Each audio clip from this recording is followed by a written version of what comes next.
Sometimes if you go too far and it's too far, we refuse to talk about it, guys. That's the statement here today.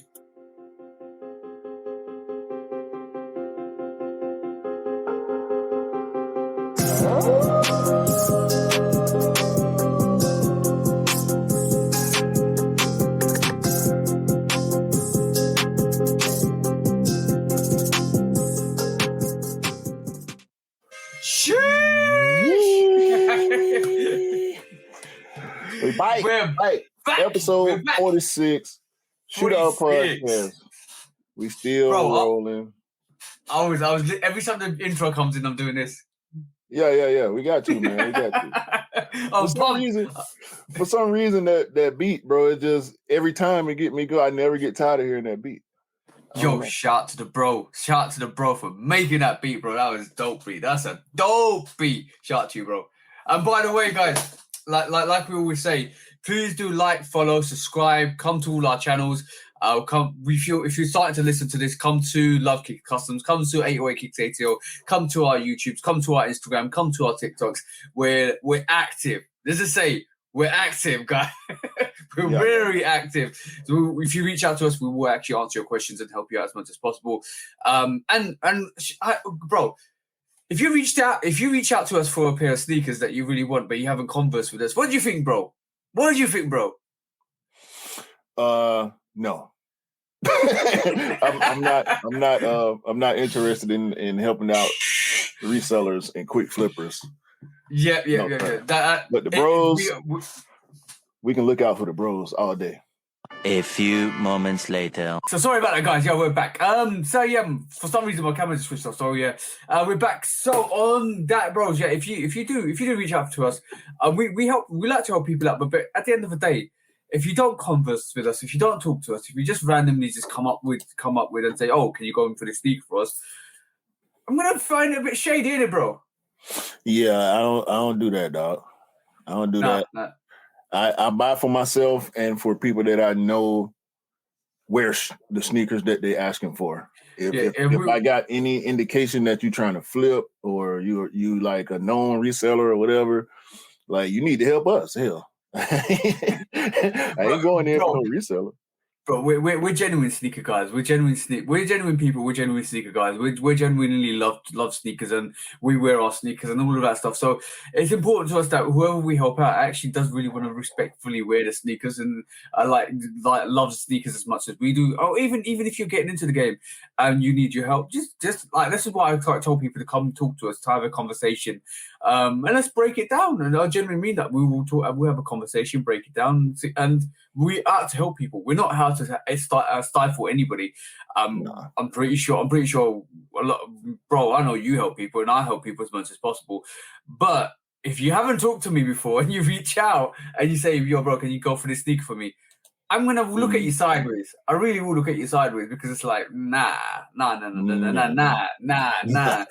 so much. Nah. That's a new song. Nah. Nah, we the sneaker version of vampire. Nah, vampires go blah blah. nah. Yo, bro. You know what? Shout to Adam. Is it Adam Sandler's movie? Isn't it? We're talking about the Little Nicky. Hotel University. Transylvania, Hotel Transylvania. That's the one he do where he go blah blah blah blah. Yeah. That's a classic movie. That's classic. Right. Anyway, before we go into the quick strikes, bro. Let's you go. You broing me or you broing yourself? I'm broing you, bro. Don't bro me. What you broing me for? Okay. I usually don't do this, but y'all remember when I bought the mistake pair from StockX? We all remember that, bro. I went through the paces with them. I tried to get it returned and all that. They didn't want to do it. So decided to make the best of a bad situation. Yo, bro. This is what I was broing you about. I'm turning. Hold on. I'm turning this Jordan 1 Electro Orange into a version of the Shattered Backboard 1 3.0 that I actually wanted. But in the middle of this is my first custom, by the way. Unlike that custom 6, the denim 6 that I did, this is my first time actually buying and using paint. Yeah. Shout out to Angela. Shout out to you. Shout out to Cam. I've been getting advice from y'all since I thought about this idea. But in the middle of the custom, I decided instead of going straight 3.0 with it,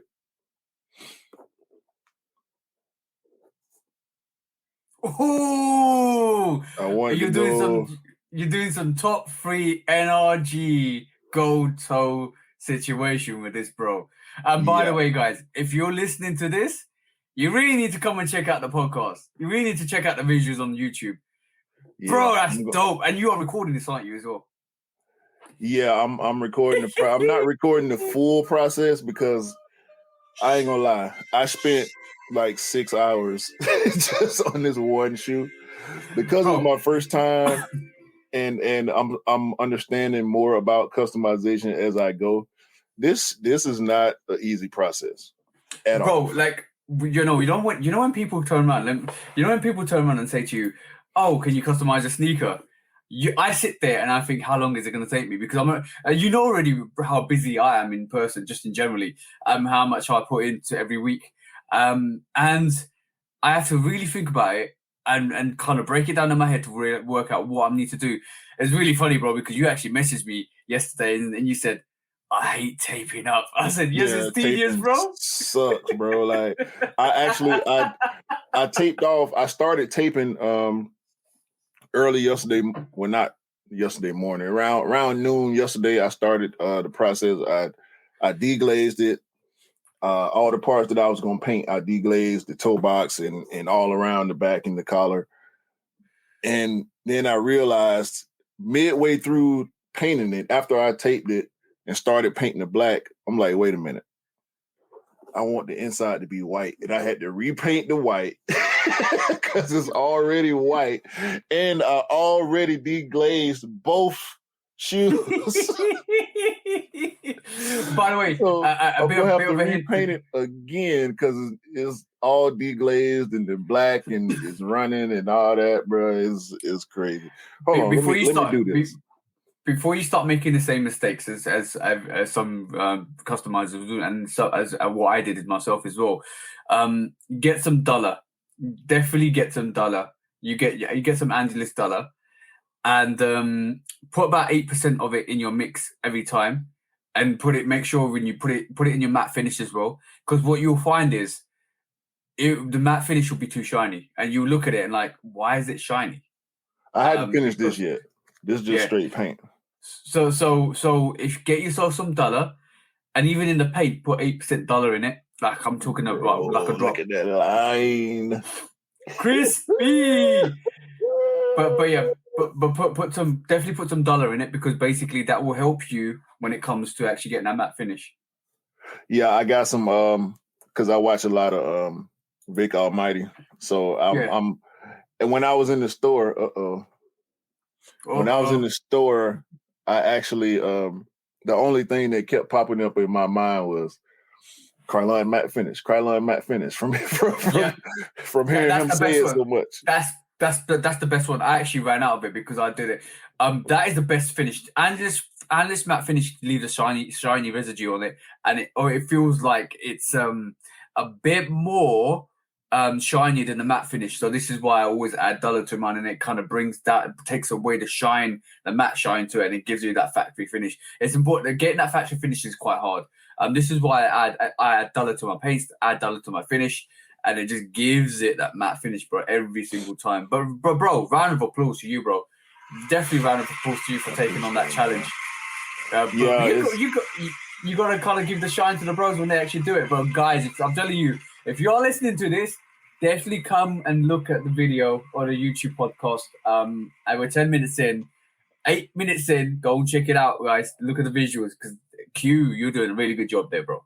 Really good job. I appreciate it, man. I'm trying. Like I said, it took me about a little over 6 hours just to get to where I am on this so far.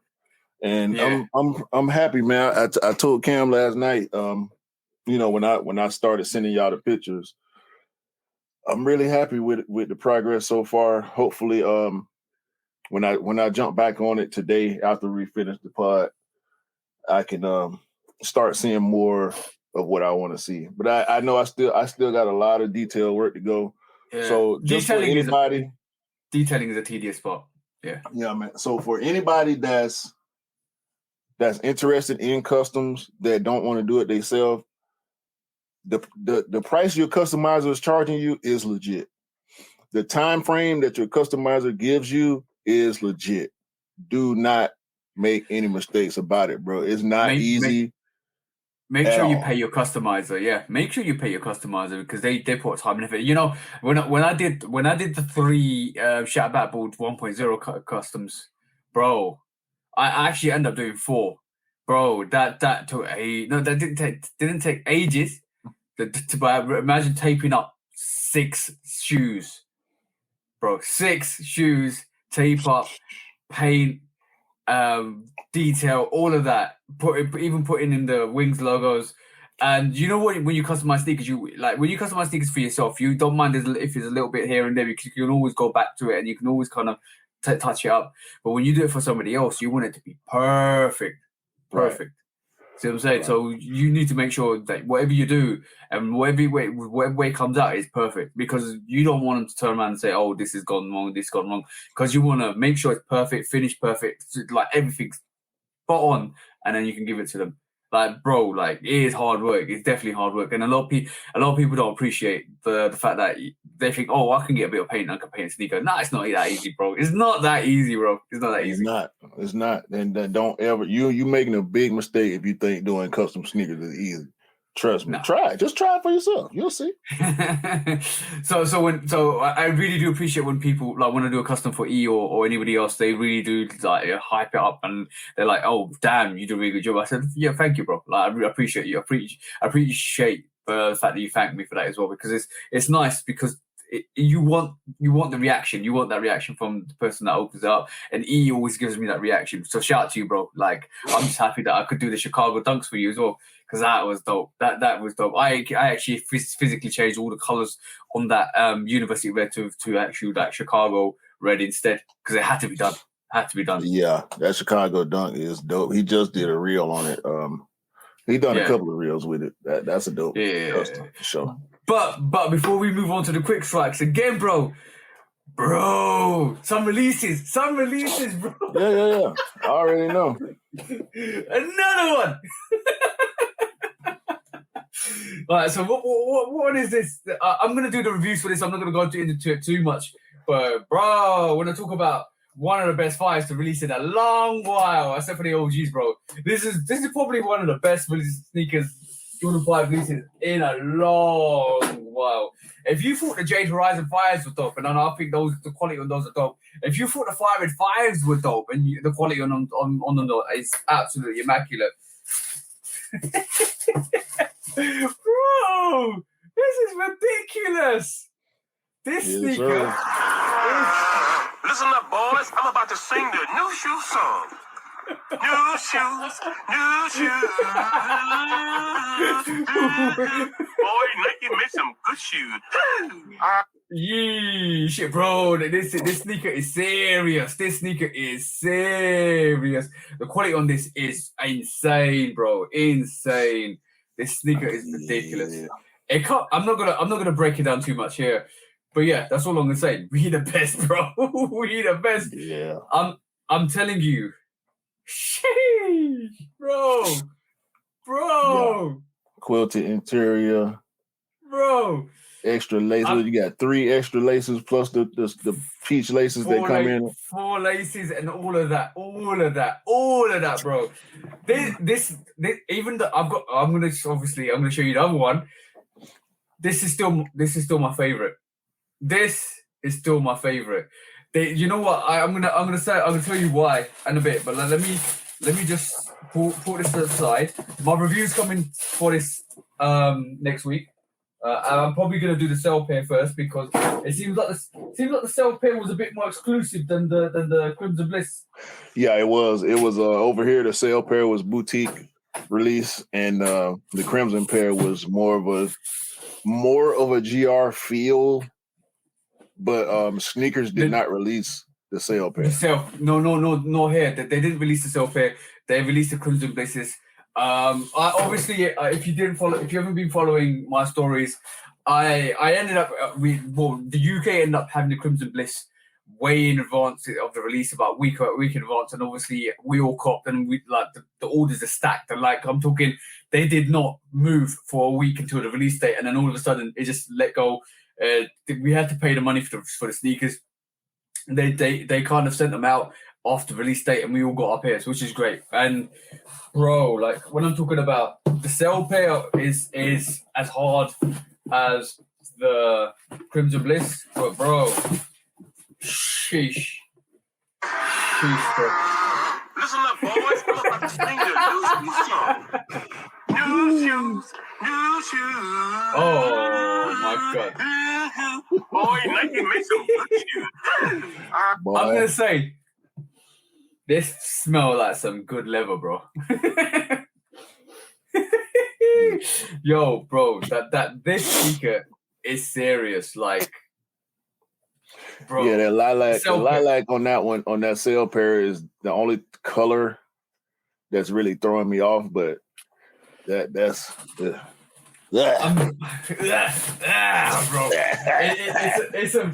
It's some serious stuff. And you know what? You know what? We always bash companies and stuff like that. We always bash one company that always we kind of everybody thinks a bit dubious, but shout out to Offspring. I want to just say shout out to Offspring for that W for that sneaker, because bro, like I don't know how I was gonna get that if I didn't get it from Offspring. That was a really, very limited sneaker, and shout out to Offspring for that, because basically that they I don't know how they knew I love fives. I love fives, and bro, to get both of them is a blessing, because both of those pairs are hard, bro. I'm talking hard. A lot of people, we were having a conversation the other day.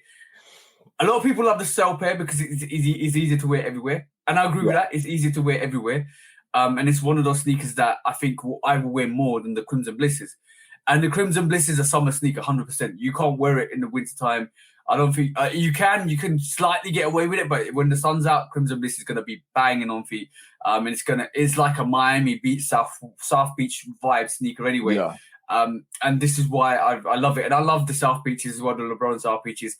And it gives me that Miami vibe, beach vibe and stuff like that. But the reason why I love the Crimson Bliss more than the sale pair, and the reason why I think the sale pair is my least favorite out of all four, but I do love it, don't get me wrong, I do love it, is the fact that all of those three pairs are unique. They're different. You ain't seen nothing like them. And even with the Crimson Bliss, you don't see nothing like that. And this is why I think I'm favoring that sneaker more. When I went and picked this up, I gave Scott OCD because I wore, if you saw my Instagram stories, I wore red suede on my left side, blue suede fives on my right side, and I rocked it like Superman, bro. And the amount of people looked at my sneakers and were like, oh my god, they look great. That looks great. That's what I'm saying. Scott goes, how can you pull that off? I said, bro, it's the confidence. What you mean? How you pull it off? Is it? No, because he said because Scott's like he couldn't pull it off himself because he's got OCD, and like, but I'm very self-confident, so I'll wear anything and I will just rock it. You know what it is. If you wear something and you're not comfortable in it, people know, right? People definitely know. But if you wear something and you don't give a hoot and nanny, you just basically wear it and rock it, bro. Like the confidence just shines, and that's me. When I wear something, I just don't care. I wear it because I like it. I wear it because I want to wear it. And if people like it, people like it. People don't. That's their opinion. But I like it, so I'm gonna wear it. But it's really funny because the right at the end of the journey when me and Scott was coming back, we was on the train and train doors are shutting, right? And as the train doors are shutting, this is a story. This is a funny story. As the train doors are shutting, this girl with a family was walking past, and as the doors are shutting on her where she's walking past the train, all I see was look at the sneakers, and her head kept turning as she's walking past, looking at the sneakers. And I go, she has appreciation. She will definitely get them or try to get them one day, and that's what I love. That's what I love. She probably don't know what they are, but Google works. If you Google red Jordan or blue Jordan 5, they're gonna come up. Yeah, bro. But yeah, I have another sneaker coming. But we're going to talk about something as a main subject to matter in a bit with that. But I have another sneaker for coming, and we'll talk about it in the quick strikes. But let's talk about the quick strikes, bro. This week, what is the quick strikes this week, bro? Okay. First quick strike. I want to talk about this. This is the mock-up of the Jordan 1 Spider-Verse. Now, we talked about this before. We everybody that tune in on a regular basis know how we feel about mock-ups. We try to stay away from mock-ups because most of the time the mock-up is not what we're getting. And this is not what we're getting. I don't like this mock-up. I didn't like it when I first saw it. It has not grown on me whatsoever. But what we are actually getting is this. Right. By the way, the mock-up that Q was showing was the bread mock-up with the webbing the lateral medial and the toe. It looked really, really ridiculous. But that mock-up looks just as ridiculous as what we actually get, in my opinion, bro. I do not like this. That's horrible, bro. Bro, I had magnificent lifts. So good, the bro from Insta. He's a really good bro. We talked to him recently for quite a while. He's into his ones. He's trying to get his one game up. He's got a really good one game as well. And he was heartbroken when he saw the mock-up, when he saw the actual sneaker. I said to him, I hope these are fake. I said to him, I hope this is a UA or a fake. I think maybe still a UA, even though, like, I'm going to say something, like, it was really interesting this week what I saw. If you saw the pine green black toes that were supposed to be coming out next year, if you saw them now, if you saw the back of the sneaker, there is no hourglass, bro. There is no hourglass. It's literally an oval like this. And I instantly thought, that's fake. That's definitely fake. That's not real. And then we're seeing this. So it's really interesting to me personally, because now I'm thinking until we see official photos, it's not real. Because until we see the official photos for the sneaker, it's not real to me personally. Because like everybody that gets the first glimpses of sneakers ends up showing the sneaker and then saying this is a legit player, this is the first looks, and not legit players, this is the first looks. But I think these first looks are fake, bro. Yeah, this is rectangle shape instead of our. It's a little bit of a bow out on the collar, on that patent leather collar, but as far as the shape is concerned, it's real rectangular, like real tubular looking. Yeah, even the actual paneling on the back doesn't match either. It's all crooked. It's all not symmetrical. Yeah, I mean, it might be a sample because we know samples. They escape the factories a lot. It could just be a sample. One of the first runs for to be sent off for approval or whatever. But if this is legit, the best part about this sneaker is the red translucent bottom. Yeah. Because it reminds me of the Bread 11s. That's the only thing I like about this. Outside of the Chicago color blocking, just all the mismatched panels. I get it if they trying to tell the story of the Spider-Verse. You got Spider-Pig and you got Miles and you got all the different Spider-Men coming together in that Spider-Verse movie. Do you think it's a GS sneaker? Do you think it's for the kid? No. Because it looks very kiddie, bro. It does. But that it wouldn't be the first time we got a kid-ish looking men's sneaker. But the patchwork vibe, the patent leather, especially the collar, that's really what's killing it. Besides the fact that we just got Chicago's, I mean, this I think this pushing it a little bit too far. What's your overall perspective? Because I'm going to give you mine. I think it's overdone. Overcooked. I think it's overdone. Yeah. Yeah. They didn't burn the ends. They burnt the inside of this right here. It's like an overdone steak, right? Yeah. It's a brick. Yeah, I'm gonna give you with one soundbite what I think. Because basically, if this is the sneaker, bro, a lot of people are going to be very disappointed and heartbroken. I would have rather had the black one. Yeah, exactly that. I will tell you a story about mock-ups in a bit to go with this, but also I'll let you finish what you're going to say because you're going to say something. Go, bro. I think they should have done a different colorway variation. Because this is a Chicago variation, obviously. Yeah. If maybe they could have did a black toe variation or bread variation. I mean, we know Miles wore Chicago's in the movie, which is why we got the origin story of Jordan 1. I think they doing a little bit too much of the same thing with this one. And they because it's so similar, they went too far left. They should have just picked a different colorway to work with. Yeah, I agree.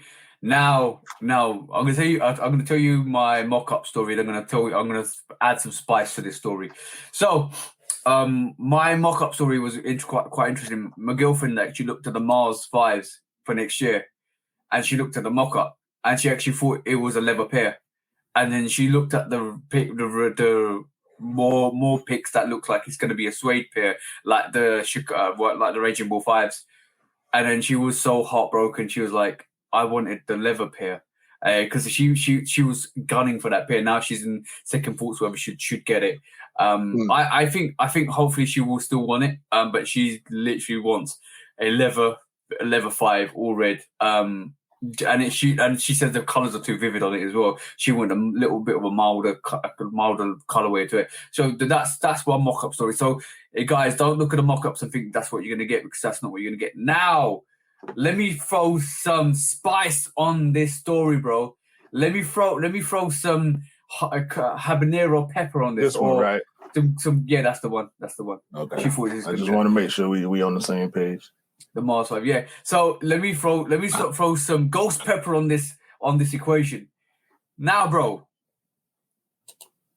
do you think Nike leaks fake pictures so that the UA people think that's the sneaker that's coming out and then manufacture loads of these absolutely atrocities and then what we get is different?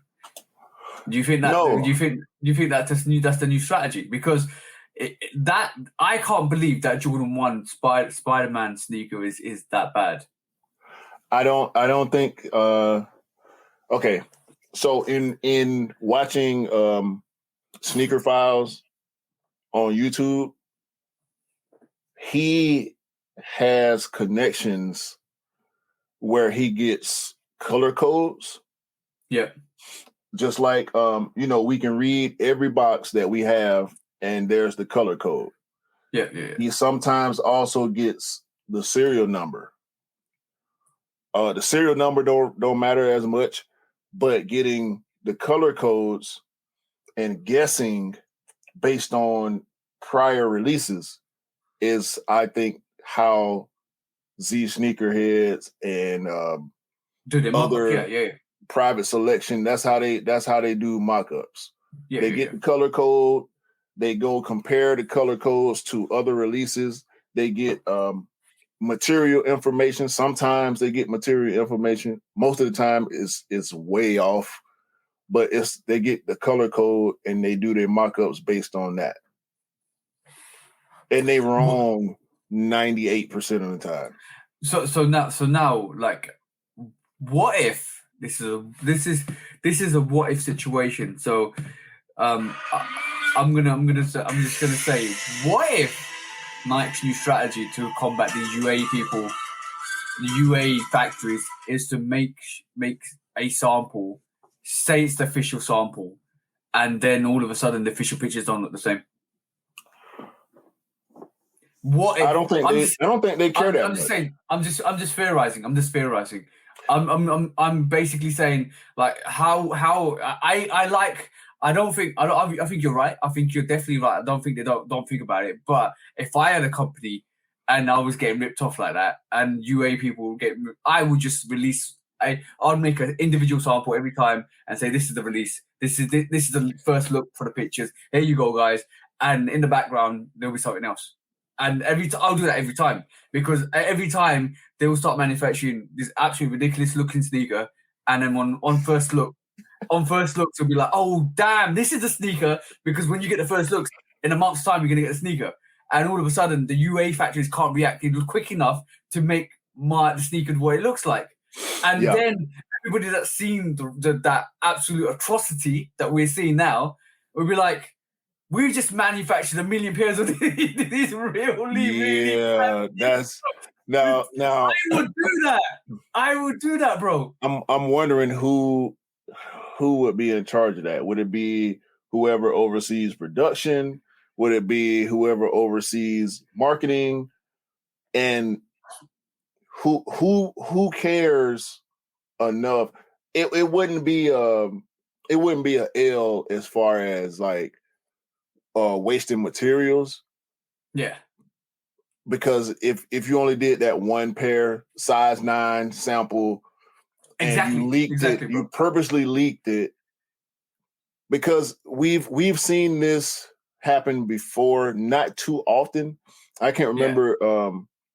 I'm trying to remember exactly what it was that made me have that thought, but we have seen fake leaks before, and they work so well, bro, because they drive the hype, but they also expose the fraudulence of leaks and mock-ups and all that kind of stuff. Because we almost never get the actual mock-up look on the real releases. I feel like they don't think it's necessary. Yeah, maybe, but like I'm just thinking somebody inside is leaking small bits of information, whether it's somebody officially saying, "Hey, I want to create hype. I want to create a buzz, so I'm going to give you just the color code. That's all I'm going to give you." Or, okay, this shoe is coming out in 2 months, so I'm going to give you, I'm going to let you come and take some grainy pictures. Or you remember the Lucky Green 13 when we got the picture of the upper and the bottom not glued together? Yeah. Stuff like that. Like, is it somebody inside that's working in the factory that's taking these pictures and selling them to the outlets? Is it somebody that actually has an office and a high position leaking information? Oh, I think there's definitely cases where they leak information to build a hype. I'm down with that. There is definitely, but like I at this moment in time, we know UA people or UA factories. I wouldn't say UA people. UA factories actually manufacture. They're watching, and they're watching so much. Some of the people at the factory. I will continue to believe this is a fact. Somebody at the Nike factory is getting off work at that factory and going to work at the UA factory. So they see what's going on in the official factory, and they go to the unofficial factory and they say, okay, this is what's new. This is what's coming out. This is what's in production. But they don't know. They don't have the swatch numbers. You know what I'm saying? So the colors are going to be a little off. They don't have the same leather suppliers, so the materials are going to be off. They don't have the actual molds and the dyes that they cut the materials with, and the sizing is off and all that. So I do believe that. that's a deep. The thing is, this is a quick start, so that's a deep conversation. We might pick that up later on in the podcast in the next couple of weeks. But all I'm going to say is it'll be fascinating to see if that actually happens, because at this moment in time, all the UAs are so, like we say, so in tune with the actual nature of the sneakers. They actually made a sneaker with that House of Heat shade, and it had a House of Heat embossed on the side of it, because that was the logo that they put on the sneaker. So yeah, that sneaker never came out. They don't know what House of Heat is. Yeah, they don't know that House of Heat is actually a website, a sneaker media site that posts mock-ups. They create mock-ups. So they took that picture and they ran with it, and that wasn't it. But this is not necessary, bro. We just got Raging Bull. If this is the official look of this sneaker, it's lazy, bro. It's lazy. We just got Raging Bulls. Yeah, I agree with you with that. I agree with you on that. But also, like, now we talk that now the fact that potentially Nike is doing what we just said. All the UAE factories are actually producing that Spider-Man right this moment in time on just the visuals. You know what would be? It'll be like, Nike, please. I hope you guys are actually tricking the UA factories there, because I imagine on release day, like a month before release day, and you show the official pictures and it looks nothing like that, and it's actually a banging sneaker. The UA factory just wasted a whole lot of money on something that they need to. That's a good idea, bro. You know what? And I'm gonna say this, and I'm gonna leave it alone. They should have done a bread origin story. Yep. Same materials, with the little bubbles. Give it the bread colorway and the red translucent bottom, and I'll be with it. I'll be going for it. Maybe we're gonna get there. Maybe, bro. I'm just saying. I'm shocked at how bad that sneaker is that I think it's a joke.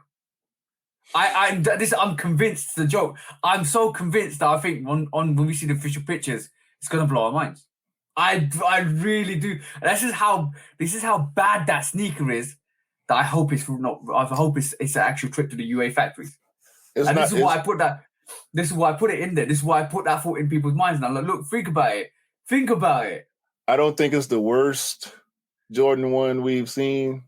Nah, but it's not at this moment. I feel like it does have the potential to grow on people, and it's gonna sell out.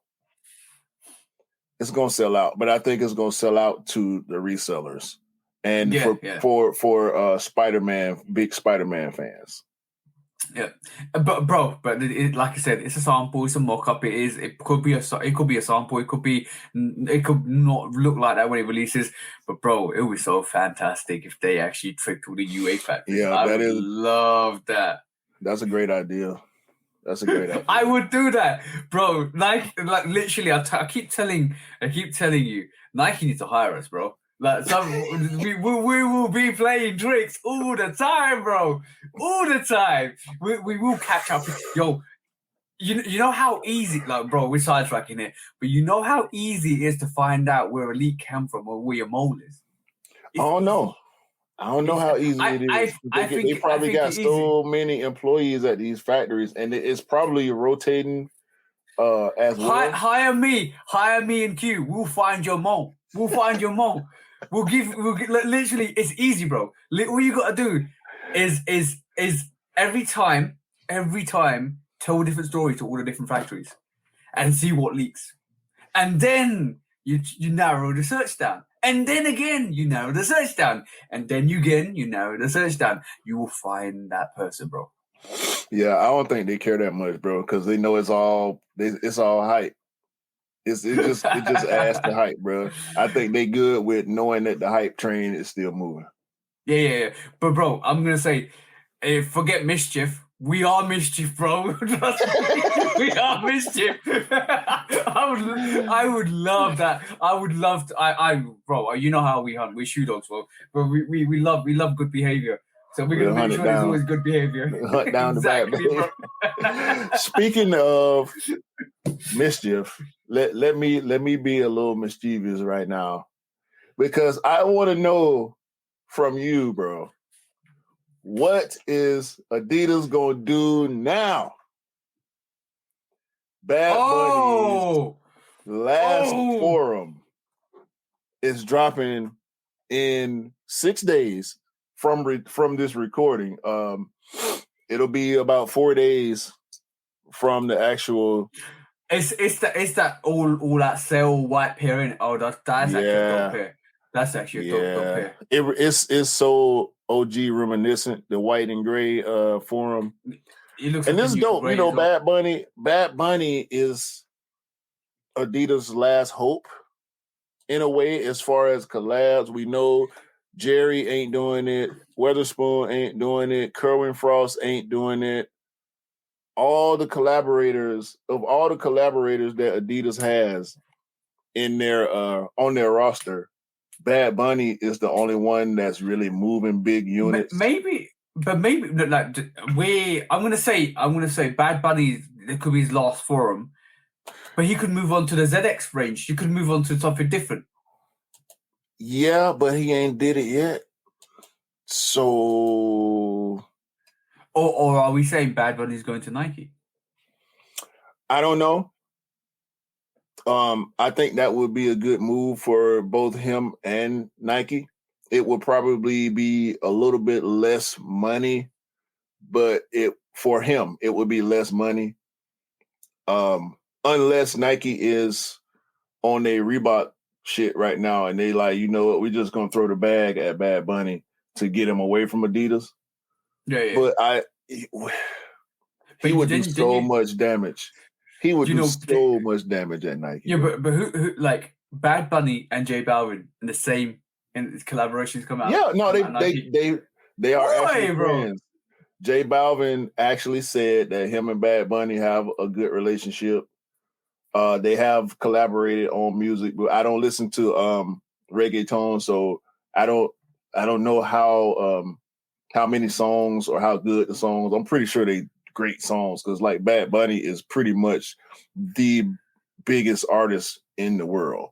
Period. Like, you know, we got the Drakes and the Lil Babies and you know, Stormzy's and like guys that do big numbers when they drop.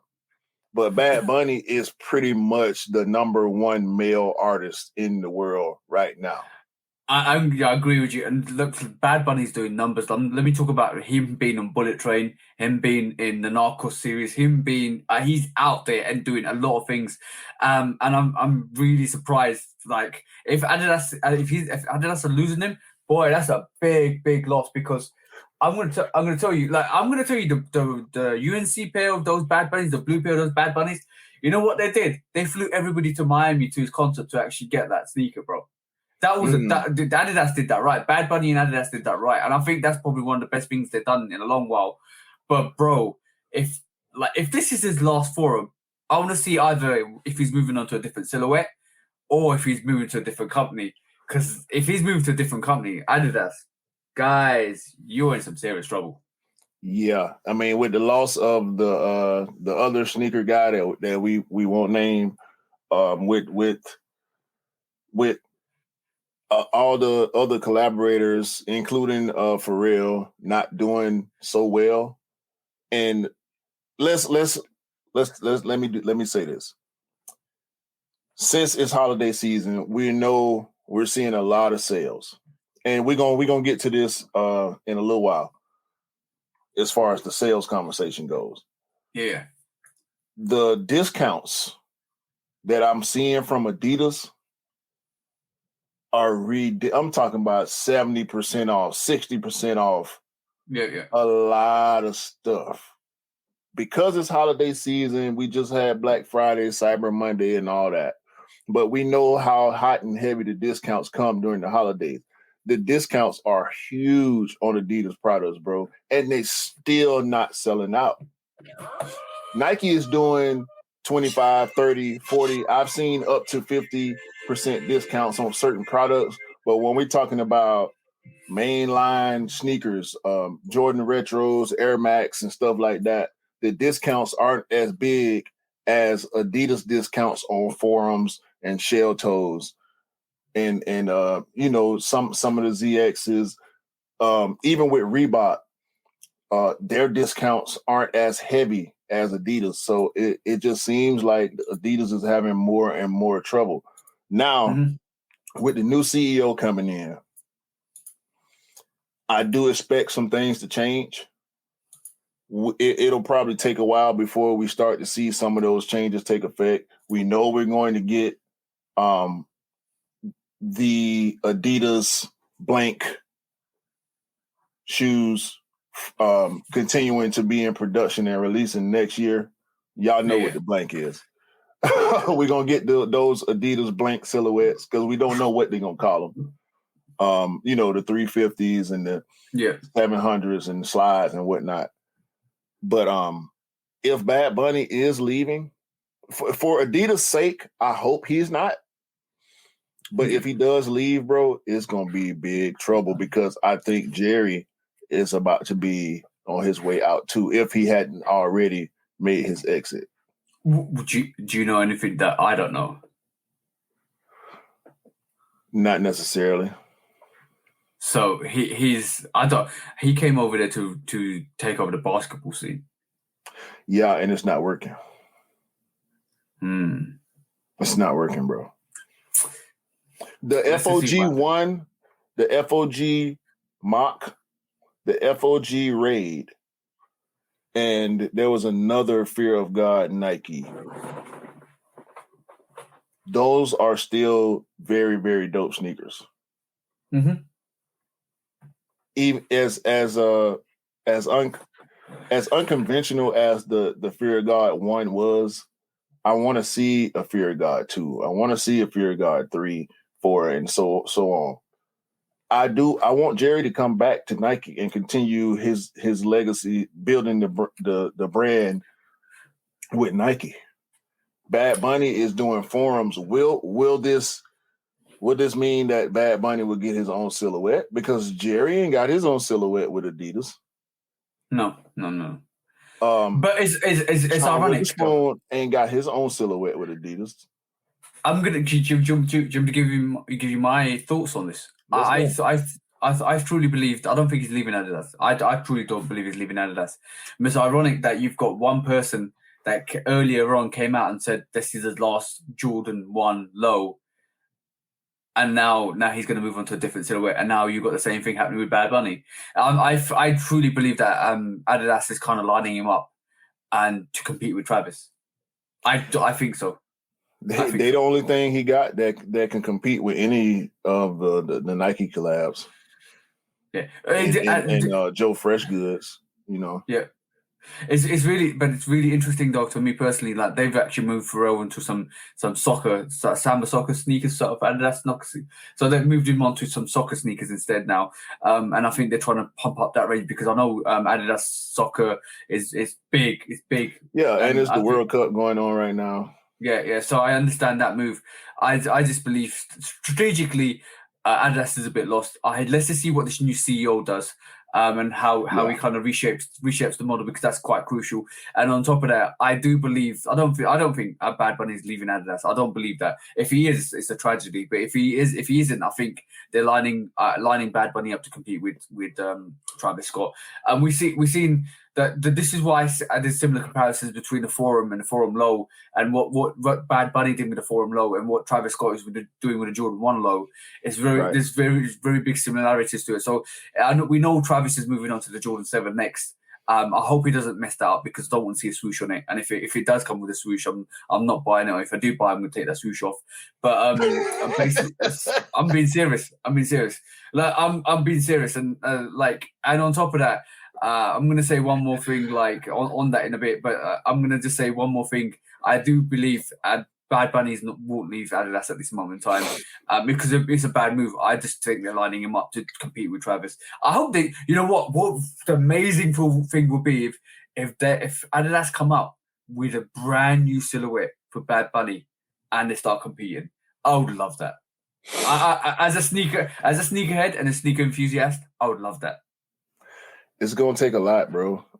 Because the new style, with the mesh minimal overlays and you know, all the knits and all that kind of stuff. I think it'll be difficult, but keeping Bad Bunny in the fold on their roster is the best bet for them. Yeah. But I think that's my opinion on it. I don't think they're going to lose Bad Bunny. But just a quick shout. Those Jordan Brand absolutely messed this one up. I'm going to say this personally from the heart. I love Jordan Brand. I love Nike. My majority of my sneakers are Nike and Jordans. On those Jordan 7 Olives, they messed it up. They messed it up. I don't like the Nike on the back. I don't like the Nike Air on the back on that sneaker, bro. Yo, it's a different colorway of the Afro Beats. I know, I saw that. It's a different colorway of the Afro Beats. I respect that. It's the midsole itself reminds me of the Citra 7s as well. I do appreciate that. I just don't like the back, bro. I something about the Nike on the back is not. I don't feel it. I'm not. Yeah, I'm not used to it. Yeah, I want that triangular 23 on the back with an Olympic line on the back. Bro, I just don't feel it for some reason. And let me say one thing. It's foreshadowing. It's foreshadowing here because they're making us get used to this. Because when Travis drops his, it's gonna have Nike on the back. Yeah, and I'm with it. I'm with the swoosh that we saw on that mock-up. I like the swoosh, and I like Nike Air on the back. I could put, bro, if they put Nike Air on the back of a Jordan 1, I'm with it, bro. I just like seeing the Nike Air on the back of a sneaker. I don't know, bro. I just don't know. Like I respect that. I've seen the Jordan ones with the Jumpman on the back. I've seen the Jordan ones with the band on the back. That's classic. Yeah, I don't like the Jumpman on the back. I would rather have said Nike with the swoosh, Nike Air.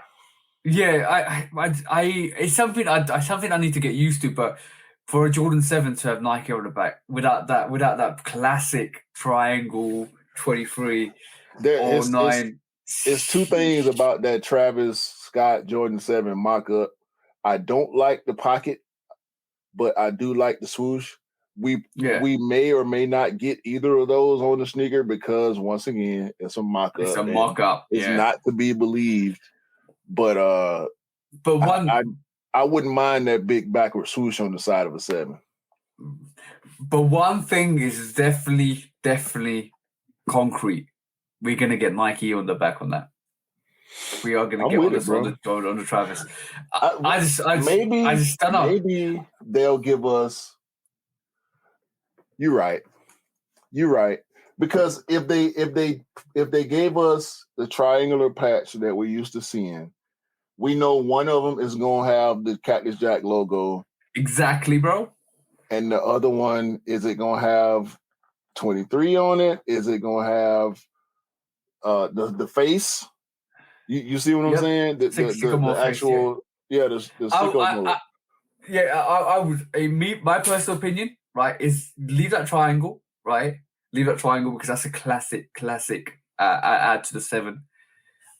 Either have a swoosh in the triangle with Nike Air or Travis Scott on it or sycamore face or anything else. You remove that and you print in Nike on the back. It takes away from the sneaker for me personally. It just does. I'm used to seeing a 7 with that triangle patch on the back. Well, we know Travis is known for giving us what we're not used to. Yeah. Let's just see what he comes up with. By the way, quick side note, Travis going crazy on Metro Boomin album. Yeah. Travis Scott is going crazy on Metro Boomin's new album. Heroes and Villains. Y'all go support the bro, Metro Boomin. I don't know Metro Boomin, but I do consider him the bro. He's a young producer. He's been putting in work for a long, long time. A lot of my favorite music is produced by him, and he's an actual beat maker and producer, engineer, all that. He mixed a lot of his own stuff. So shout out to Metro Boomin, man. That album is dope. Yeah, exactly. 100%. But talking about what changed difference to unreleased stuff, let's have a look at Virgil's wife. Like, those off-white breads, bro, that she was rocking. What do you think? Do you think they're? This is quick. Do you think they're coming out? No. I don't think so either. But what's your opinion on them? I mean, it's a Virgil bread 4. I like it. I really, really like it. I like the netting, the wings. It's a good contrast to the black. I wish they would come out. They're gonna be, if they did come out, of course it's gonna be the hottest. If it come out next year, it's gonna be #1 sneaker of the year, hands down.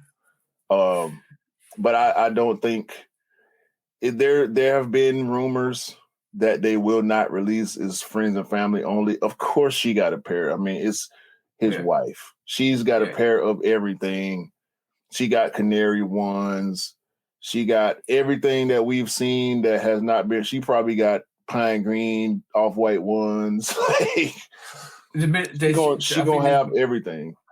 I think there is definitely a military blue version of this as well somewhere in the design table. But I do respect it. Anybody that loves it, I respect it. But it's not for me. I like the bread. I like the original G bed. But I think it's dope concept, dope design, dope execution. Anybody that wants it, I respect you for it. If anybody that wants it, I hope you do get it. If they do ever release, which I don't think they will ever will. But I respect it enough to actually leave it to people that I really want it. And for me, it's not. I don't need it. I got two bread 4s when they came out last. So I don't need it. I don't personally need it in my rotation. That's all. Yeah, it's not a necessity, but as a person that has 0 off-white in my collection, I'm with this. Yeah, I agree. And talking about more unreleased stuff, bro. Let's have a look at some of Virgil's legacy of unreleased stuff that he's got, because that orange, bro. Oh my god, that orange, bro. Come on, man. Off-White literally came out this week and said, "We've got enough release material for a whole year worth of more sneakers." than a year. More than a year. That's the one. Because we know they stagger their releases with silhouettes, and 3, 4, 5 months apart from each other.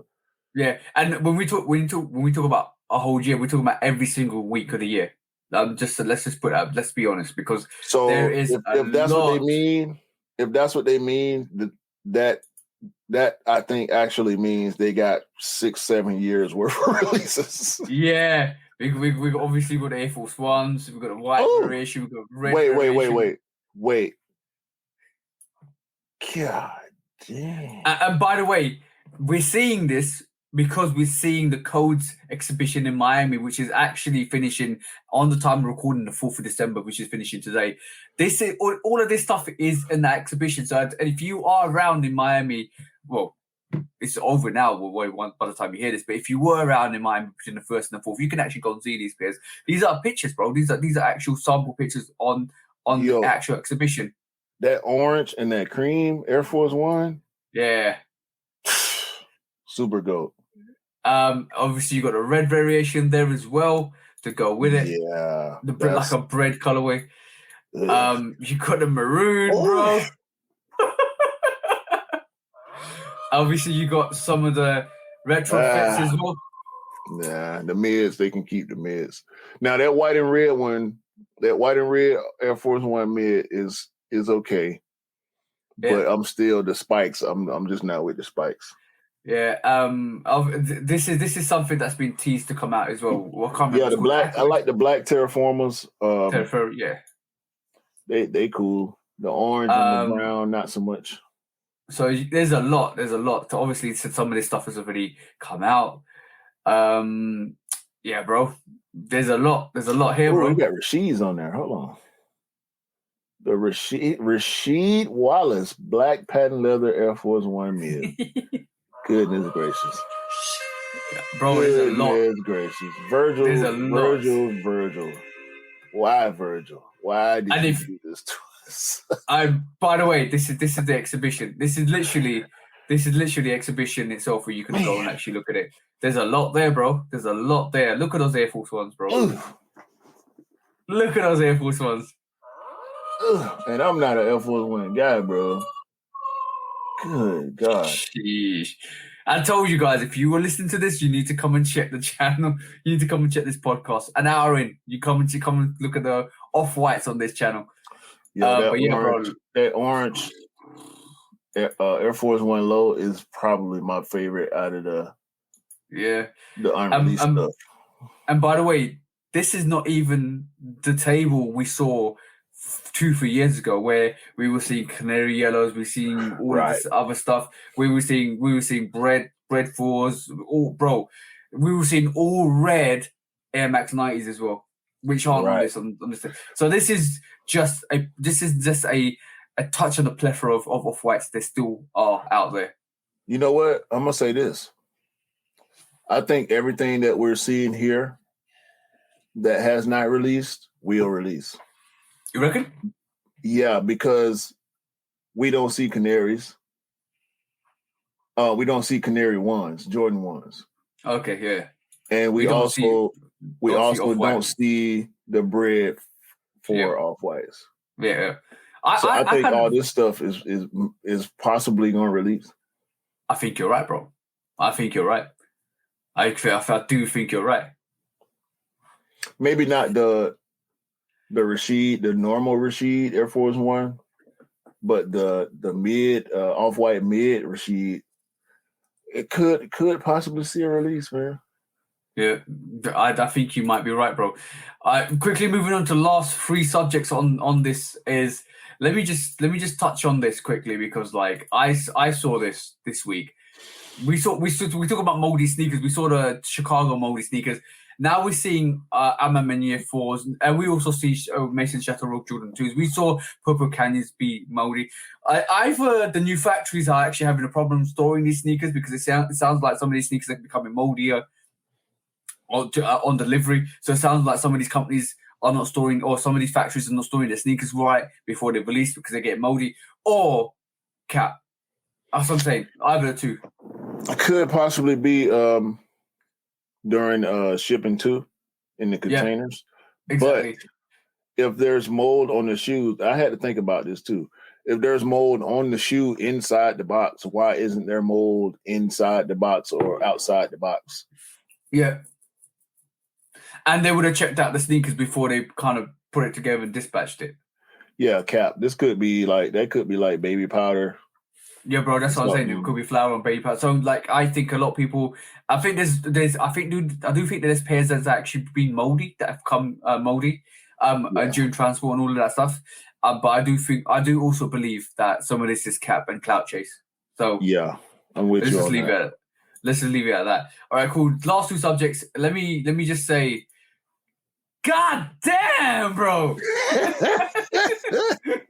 Hey, man. These Soulfly Jordan 13s.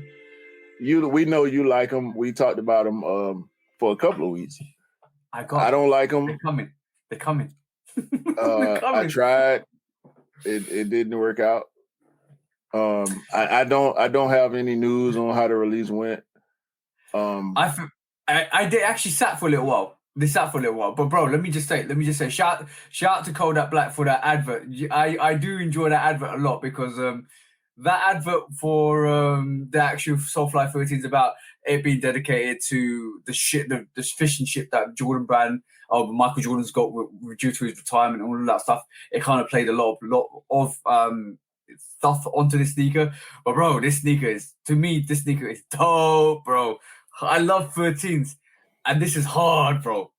I do appreciate the fact that a lot of people don't like that actual grey around the toe. Mm-hmm. But I just overlooked that because this sneaker is hard, bro. Yeah, it's growing on me a little bit, but still not for me. I do appreciate the fact that you like them and you stayed true. From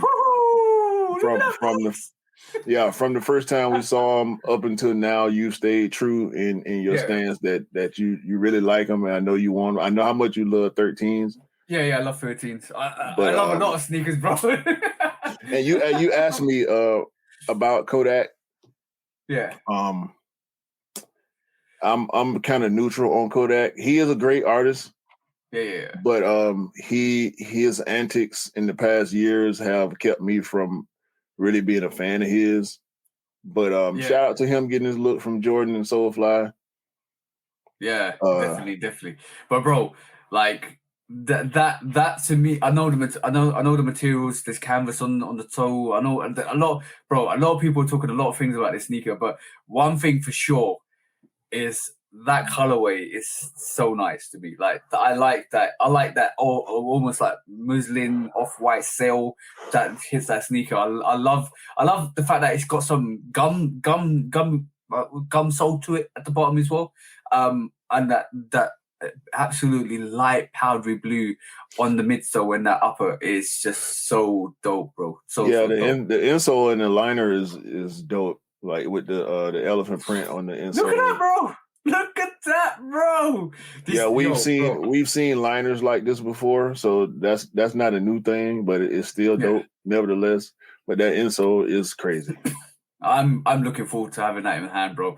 I don't know. It's on route. It's on route, bro. It's already ordered. Okay. Say no more, bro. Say no more. Okay. I feel you. I feel you. Bro, one thing you know about me is every time I have a sneaker that I absolutely love, I get too excited about. I'm really excited about. I'm really excited about the Khaled's. I still think Khaled's are hard. Like they're one of the best releases this year. You done went collab crazy this year, from Travis to now with the Khaled's. Hold on. I only got a Travis Air Trainer once. You also got Travis Air Max. Don't play with me. I'm actually sizing that down for Del as we speak. But you got it, so I don't want to hear that. Go to his YouTube channel. He has the video posted. He bought it. It's his size.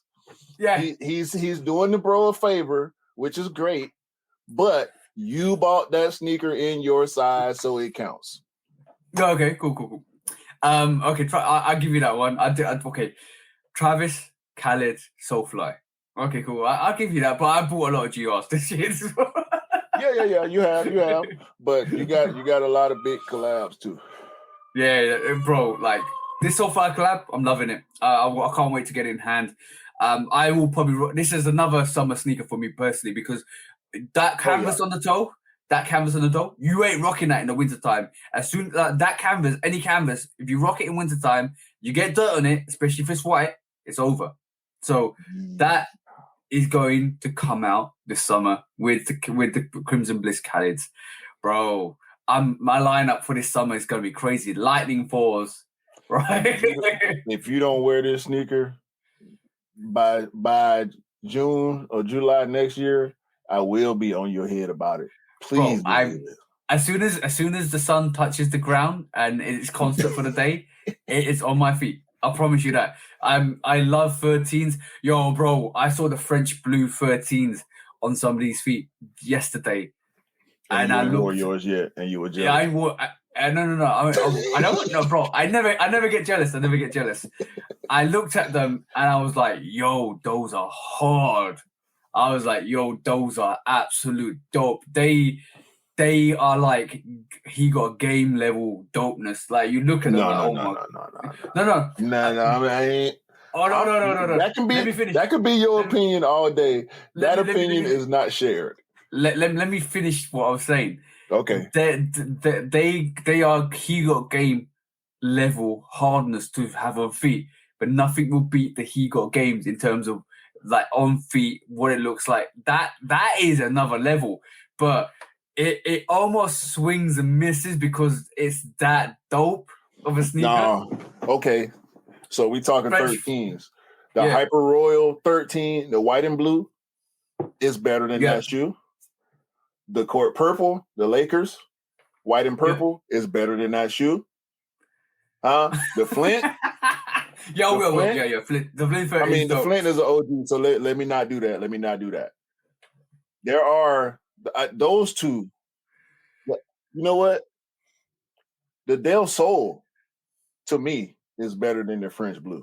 Bro, I've got the Del Sols, and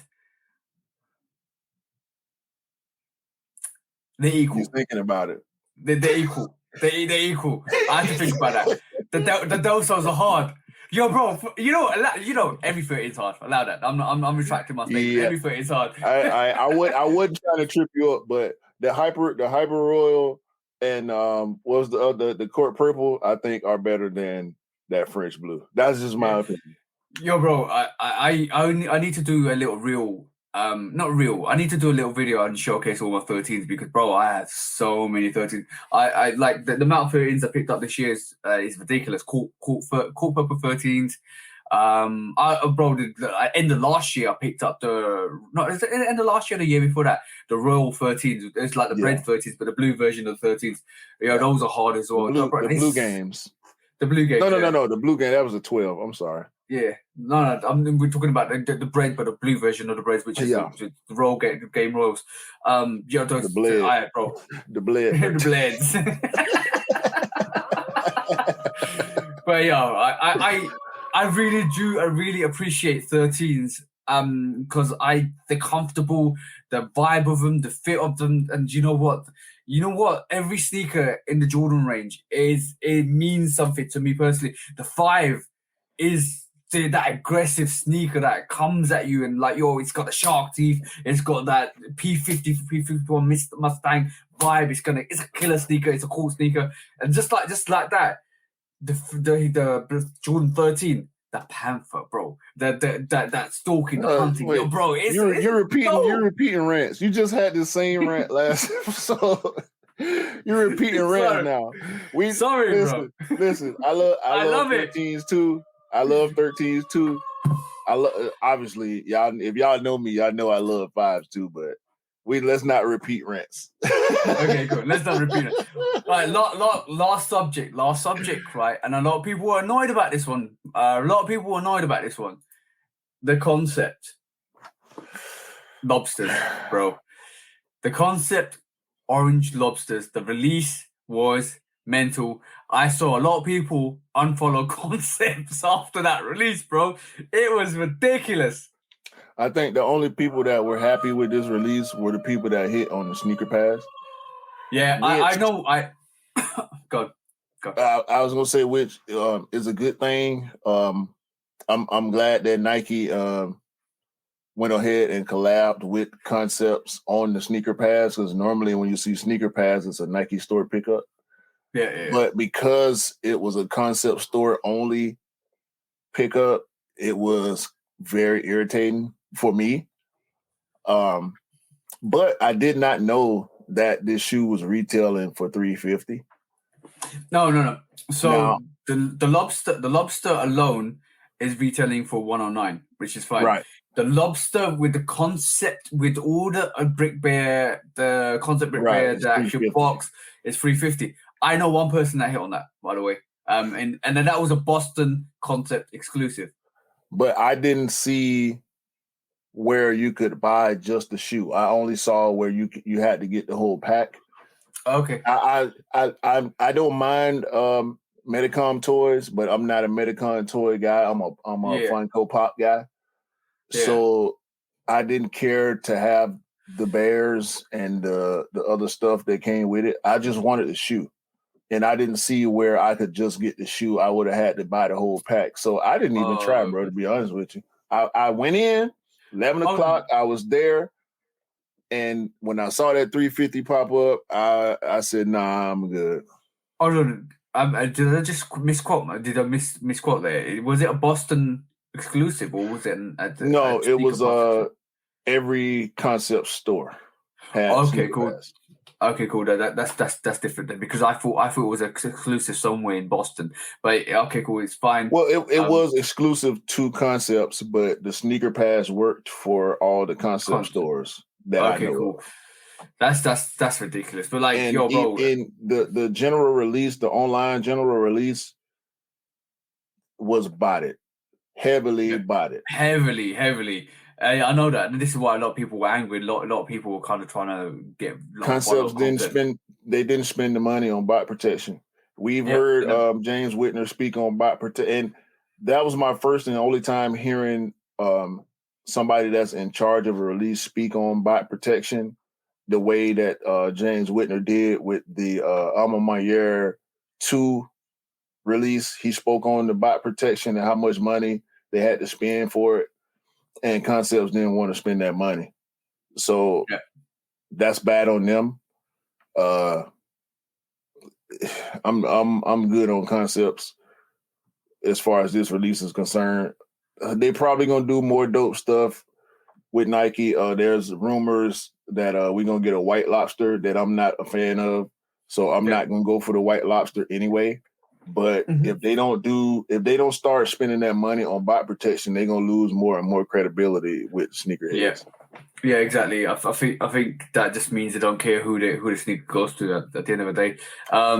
You know what's really funny though? Like the lobster range wasn't as hyped as it is now, maybe 3-4 years ago. Well, it's an SB. We know SB dunks have had a big resurgence in the past few years. And the lobster being the legendary SB that it is, it carries a lot of weight. So they Concepts dropped the ball. The dope sneaker, they didn't do anything wrong or bad as far as the design and the packaging and all that's dope. But this release, man, they could have did a whole lot better, and they took a L. They took a L in the community just as well as a lot of people that went for it took L's and couldn't log in, couldn't even pick a size and get in line. Yeah, that was terrible. That was terrible, bro. Because bots, I think bots serve two purposes when it comes to online releases. I think the one purpose obviously is to buy as many pairs as possible. I think the second purpose is to just muck up the release process for manual customers. I think I don't know this for a fact. I don't know any botters. I haven't been in contact or tried to contact any botters to try to figure out how the process works or whatever the hell going on. But I think bots corrupt systems to the point where regular customers have even less of a chance of copying manually. I would tell you one thing, right? Like with bots, it's the program's so efficient that by the time you click to open up the release, they've already got like maybe they're gone. Literally, it takes about a millisecond to actually go and cop that sneaker. Then it will take you 2-3 seconds to actually click to get to your cart. Yeah, it's ridiculous. It's kind of ridiculous. So Concepts need to actually make sure they do the right thing. But that was our quick strike because we're swiftly moving on to our main subjects. And one of the main subjects that we have today is again on bots because obviously we want to carry the theme on. But this time it's Nike coming out and saying that they don't agree with bots because what they do to actually help us or help us cop the sneakers. I want to know if it's cap or not. Let me just kind of bring up this article because this is not the first time they've said it. This is like they keep reiterating the fact that they're trying to help us help stop bots and all of that stuff. So the question is, how much of that do you believe, bro? It's hard to believe. Because let me just quickly state, I've shared the screen. I'm gonna just say how many bots are identified and removed. And this is a direct statement from Nike. So let's just read this. I think I said that misquoted it on my sneaker news. I thought it was 20 million, but it's actually 12 billion bots bot calls attempting to go to game or basically to try and cop from sneakers app, or they have actually eradicated globally. They try to identify what accounts of bots to ban them. As they say, about 10 to 50% of the entries are all bots that they're actually trying to wade through. So for every person that enters, there's another bot that's out there. So imagine if about 1 million people enter, there's 2 million entries. So in reality of that, sounds like there's a lot of bots out there trying to cop. So this is Nike's official statement. They said it. They said it so much quite often now, and it's like it's not now. Like this is the latest statement, but a couple of months ago they issued another statement about how they're fighting bots, and a couple of months before that they issued a statement of how they're fighting bots. Like, what? I don't understand what they're trying to do. Like, in terms of okay, and I know they're trying to inform us that they're trying, and then they also informed us that we can't stop every bot because some bots do get through. But how is that? How is that? Are they just trying to say we're actually trying? So please bear with us. Yeah, this is PR following the Lost and Found release. Yeah, easy. Because a lot of you, yeah, I and to be honest, I didn't connect the dots there because you actually did connect them there. Like that is a massive indication because a lot of the Lost and Founds, because it was quite high in demand, actually got botted out and backdoored. Yeah, so with the Lost and Found release over here, and I believe y'all experience some of the same issues. Not being able to log in, which takes me back to the previous point about bots. I think bots not only fill up the server with potential purchases, but they mess up the server to the point where it crashes or it makes it harder for manual people to be able to get in. I couldn't even log in to pick up my sneaker pass for the Lost and Found. Yeah. But this statement from Nike is pure 100% public relations in reaction to how bad the Lost and Found release was on the sneakers app, because I saw people get 1.5 hour long W's, right? So what's a good explanation for that? Oh, we were trying to fight the bots. It took us so long to weed through who was a bot, who was a real person, that, yeah, it took 1 hour, 1.5 hours for us to figure out that, okay, this is a real person. They have a track record with us, through their membership and whatnot. So let's give this person a W. Of course, there were going to be L's anyway because there weren't enough sneakers. But we also know not everybody that went in for Lost and Founds planned on wearing them. Yeah. We also know people were trying for other people that may or may not wanted to wear the sneaker. People were trying for their kids and their spouses and their family members that don't know about how the process works. They just want the sneaker like we do for some people. I know the majority of people that I buy sneakers for, I know they wear the sneakers, but they are not as knowledgeable about the processes as I am. But I just think this is PR from Nike trying to let people know why the Lost and Found release was so bad without saying this is why. Every time, so on that, every time they release a sneaker and it's been botted out and there's drama or is backlash, they release a PR statement. And if that's correct, then they should be releasing one or Concept should be releasing one for their actual release then next week. I doubt it. Because again, Nike's part in the Concepts release was the sneaker pass. Yeah. And I'm guessing because sneaker pass is a sneakers app thing, they had to give Concepts access to their systems to be able to check out on a sneaker pass. Yeah. But and I think that's that's cool because with the sneaker pass, you got until 6 p.m. to pick up from the time the store opens until 6 p.m. So that eliminates the lines, that eliminates the drama that comes with, a first come, first serve pickup. But this is just pure PR, bro. I don't think it's good, but I don't think it's bad either for people that feel some kind of way, people that are butthurt because they couldn't get in to try for Lost and Founds. This might make some people feel better.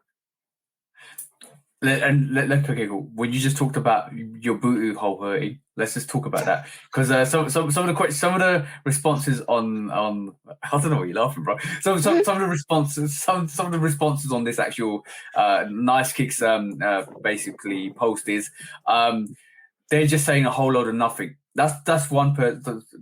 D Rose basically said that's one person. Soul J basically said Nike should be politicians with them lies. OG Mello basically saying, how do they protect if they don't? Big Phil the Great saying, bro, this gotta be a lie. You can't get you can get your sneaker the moment it drops, select the size, cash out under 30 seconds, and still not get them damn sneakers. That's mad insane to me. Right? But so that's not how it works, bro. No. By the way, how sneakers app works. If nobody's trying for the sneaker, you will get an instant got 'em, bro. We've all experienced this. Am I lying? Yeah. Am I wrong? Yeah. By the way, let me tell you guys how sneaker app works. Right. This is facts 101. This is how it works. This is not fake news. This is literally how the sneaker app works. So when you put in for your raffle, or when you put in for a raffle, you get a 15-minute allowance for the raffle, right? Or 30-minute allowance, whatever it allows you. Then it will sieve through 15 minutes plus. So it sieves through and it gives you the W if you get it, right? Mm-hmm. That's fine. Obviously, the Chicago Lost and Found was a high demand, there's loads of people going in for it. So it took an hour to sift through. So that's fine, right? We all agree with that. When you go in for a first come, first serve raffle, right? Depending on the demand and any demand or not, it goes into a mini raffle. So you got 3 minutes to enter for it, up to 3 minutes to enter for it, to put your actual sneaker size in and your cash in, and they will put you in a queue. The reason why it puts you in a queue is because it's going to do a mini raffle. By that time, after 3 minutes, you realize if you want a sneaker or not. This is why you don't get an instant got me or got. So basically, within that span, within that first minute to 2 minutes, I'm not telling you to wait. Go in for your size, but within that, it accumulates all the entries, and it starts to give out W's. That's how the sneaker app works. It's always a raffle, guys. It's always a raffle. Now, the only time it's not a raffle is when I get notifications. When I get a notification that such and such, yesterday, those metallic 12s came out, right? Yeah. Get the notification that they're now going straight to cart on the Nike app and Nike website. You can still go through sneakers, but at that point, the only reason that you would choose to go to sneakers over Nike app is to get the got 'em. Yeah. Because when you go to the Nike app, there is no got 'em. Got 'em is a sneakers thing. Yep. And we all love to see that got 'em. It, for whatever reason, it releases a certain endorphin in the sneakerhead's brain. Yeah, exactly. Right. That's bad. It's bad. It makes it like if you cop from Foot Locker or Hibbett or Finish Line or DTL or any other site, you don't get that got 'em. You buying a sneaker hopefully because you want it, you want to wear it, and you're happy because you got your sneaker. But I love to see that got 'em on the sneakers app, bro. So if I'm going for something, I just bought a pair of the Chrome 6s for my niece. Yeah. It's not my size. I'm not gonna wear it.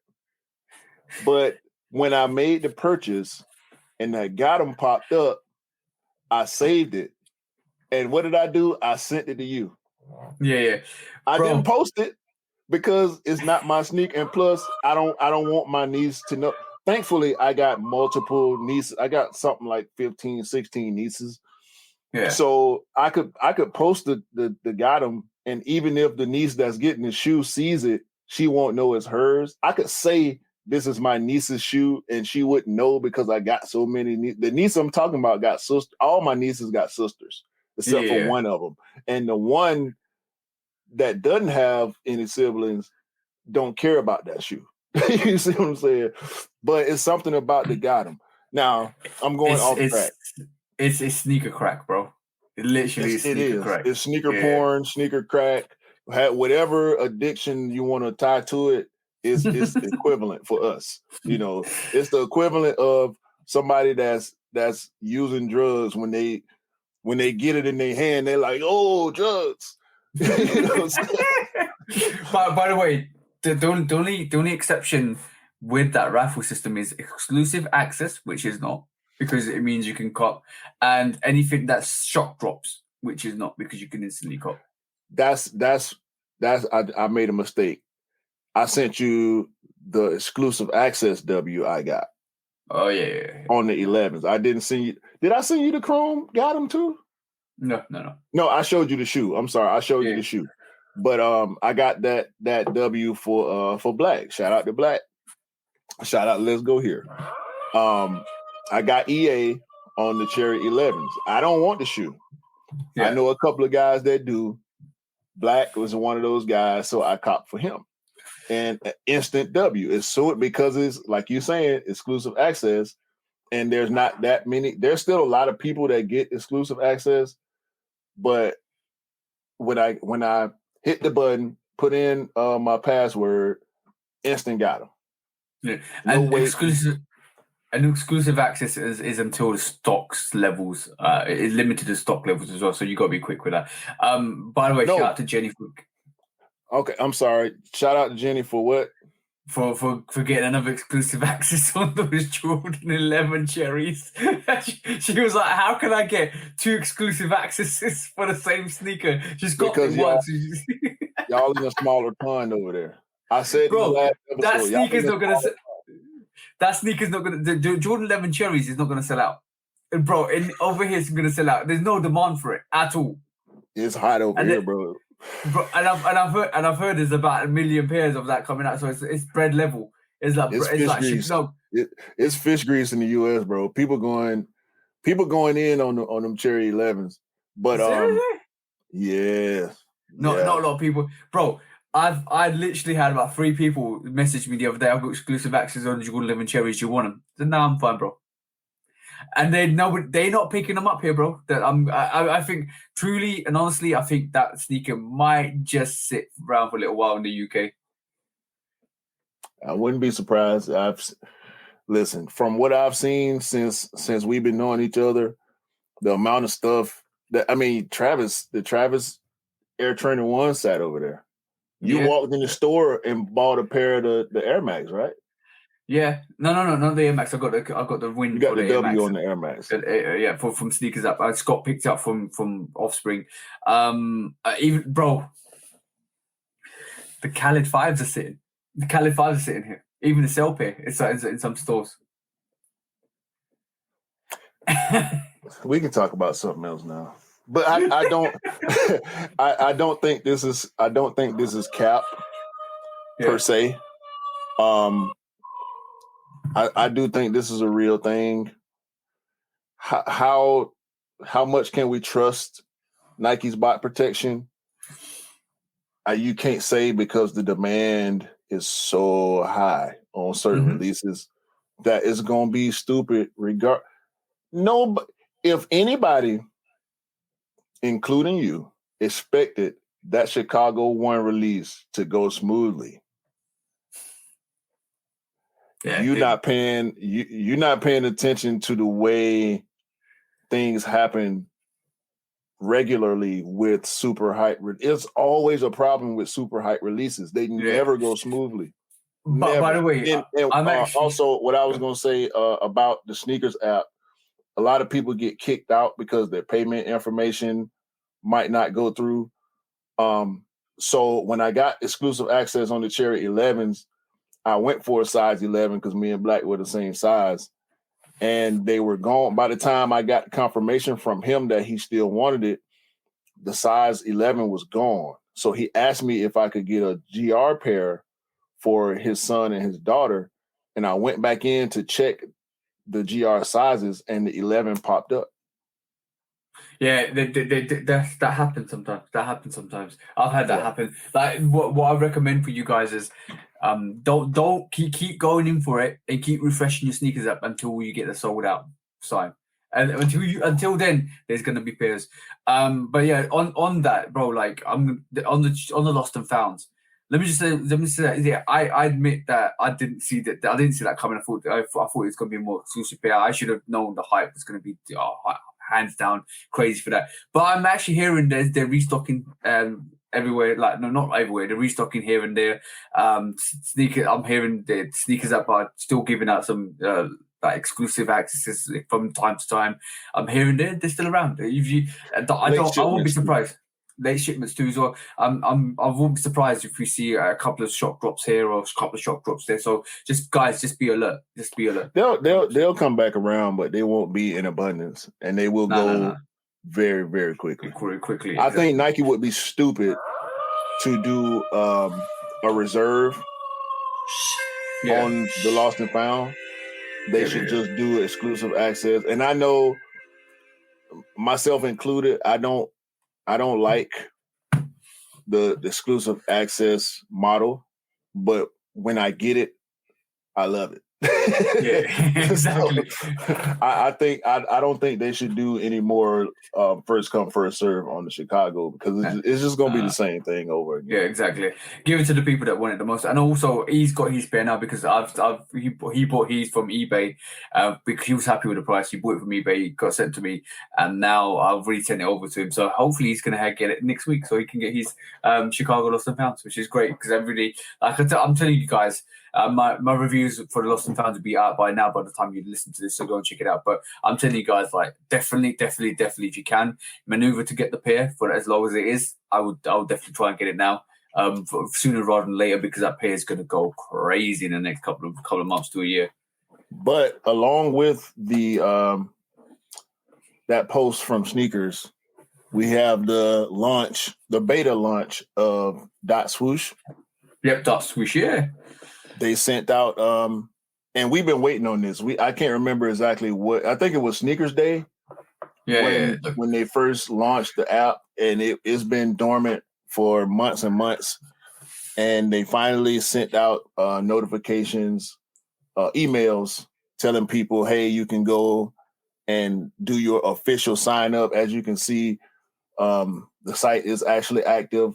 Thankfully, we have this Shoe Dog Podcast logo because my account name is up there in the right hand corner, and I don't want y'all to see my account name. But it's just 808. But you know, I keep getting messaging from, please vote for this Air Max 1 or not the Air Trainer 1, no. Air Force One, sorry. Keep voting for this Air Force One. Yeah, that's all I've really been seeing so far is Air Force Ones. So today is the day where you're supposed to be able. I'm sorry, not today. Excuse me. A month from today is the day where you can actually start building your collection on the app, which it's not an app. It's actually a website. I need to stop saying app. But how it works, Swoosh is a new community experience designed to give opportunity to co-create the future of Nike. This is some meta mumbo jumbo. I don't know what the end goal is. Supposedly, 2 months from now, you'll be able to unlock access to products and pre-order upcoming drops. So the pre-order method is finally coming into the fold with Nike. Hold on, is that from the metaverse or is it actual for reality? Actual product. Okay, so guys, go sign up. You got to make sure you sign up for this. Yeah, I'm pretty sure everybody that has a Nike app, or at least majority of the people that has a Nike membership, is already signed up. Community events, live community events, designing, potentially having your designs being turned into GRs and all kind of extra stuff, along with pre-orders. Pre-order is the most important word on this whole website right now because people are definitely looking forward to the pre-order model from Nike to be able to not have to have so much pain and mental anguish with Yo, bro, details. imagine they start running pre-orders for products 6 months in advance, and then all of a sudden they'll gauge the demand and get literally it could revolutionize the game, because basically if they see a demand for pre-order and they want to limit the stock to like let's say 1 million pairs of sneakers, and they've got the production line to do it, and their response is they get 900 pairs or 800 pairs, and then they'll only produce 800 pairs. They can save as a cost saving activity for them as well. In reality, if you really think about it.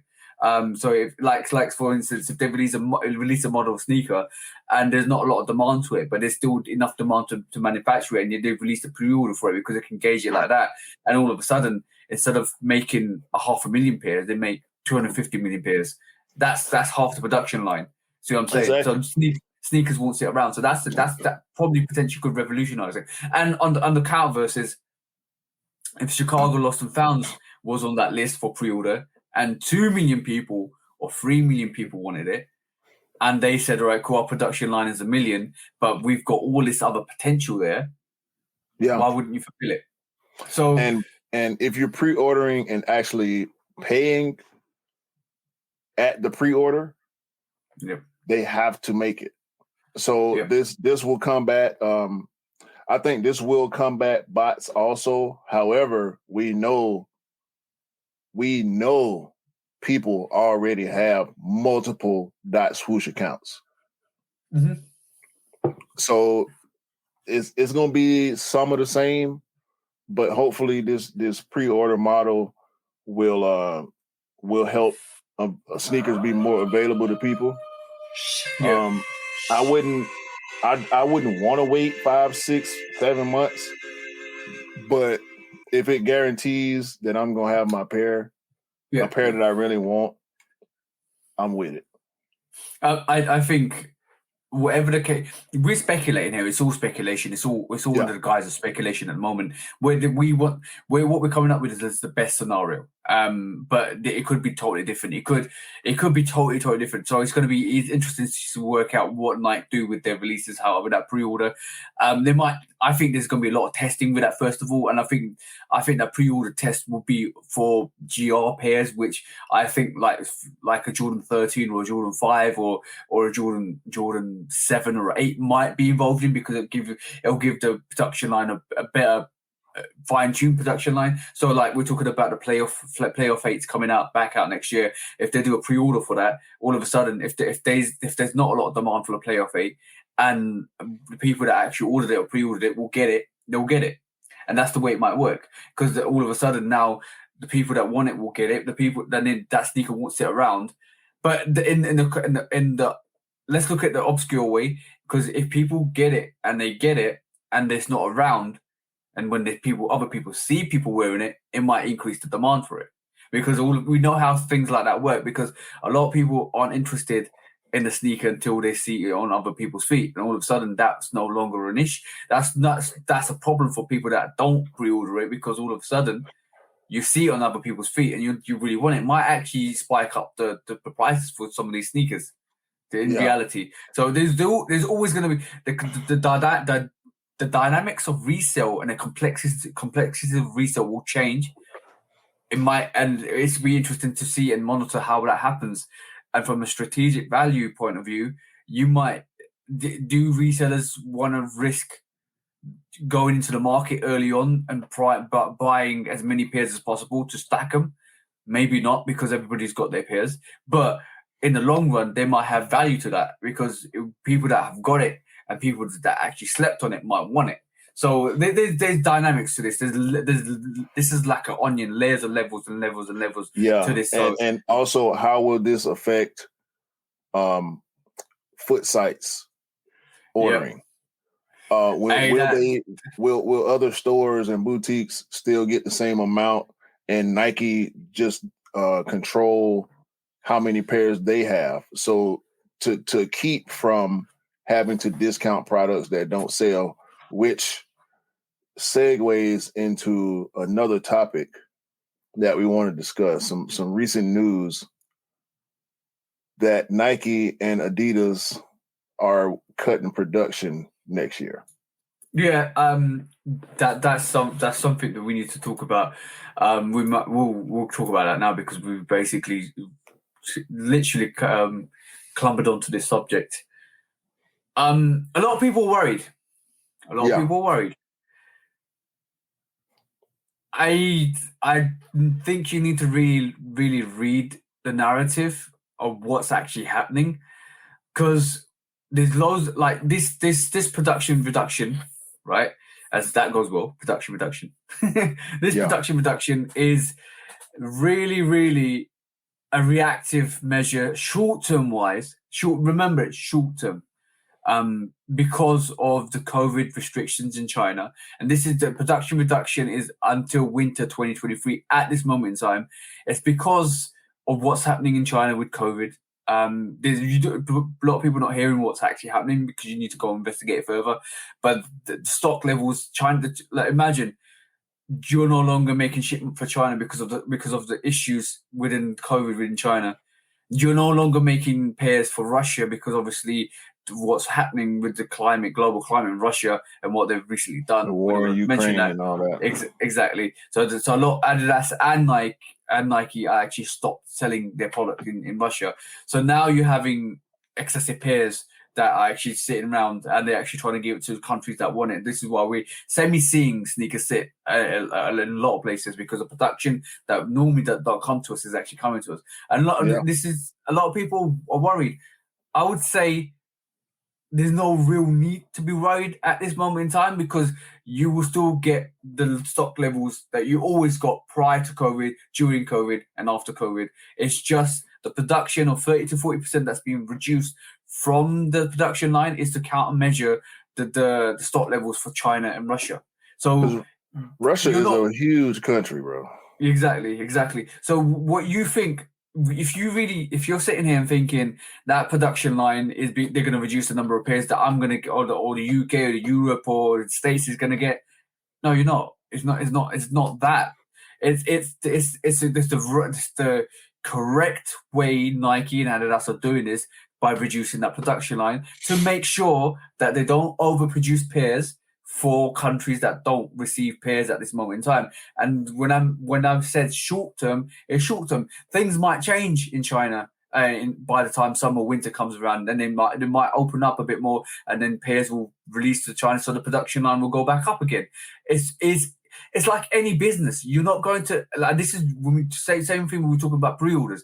You're not going to overproduce pairs for people or for countries that don't have pairs. It's like a pre-order value. It's the same thing with a pre-order thing. You're only going to make the pairs that for the countries or the nations that need it. And at this moment in time, China don't need it because of the COVID restrictions, and obviously Russia don't need it because they started war in Ukraine and all of that stuff. Like, we're not going to mention that, but from that perspective, this is why you see the production line. So don't worry, guys. There's no reduction in production in your country if you're still going to get Nike and Adidas products. Yeah, if you're in Russia watching this, you're in trouble. Guys. If you're in China watching this, you're in trouble. But as far as UK, EU, US, Canada, we pretty good as far and as well as I think demand in general reducing since the pandemic has lightened and people are back outside doing things other than buying sneakers. Yeah, it makes sense because there's so many discounted products right now because stuff ain't selling out like it was last year. Yeah, and I do believe that we won't see as many discounts next year because what we were getting, like imagine if the States, the UK, and Europe, and globally Australia and Korea and Japan were getting pairs, and now we're getting excessive pairs because they want to sell these pairs to this country. This is why we're seeing some of these late shipments of these products because the pairs that they didn't sell in Russia and China are actually being distributed globally. That's what we're seeing, and we won't see as many discounts. And this is why we're seeing the discounts we're seeing this year. This is why we saw a lot of sneakers sit this year, and this is the consequence of overproduction. And they want to you want to fine tune it to make sure you're back in the narrative of giving the right stock because Nike are losing money, and obviously if you lose production.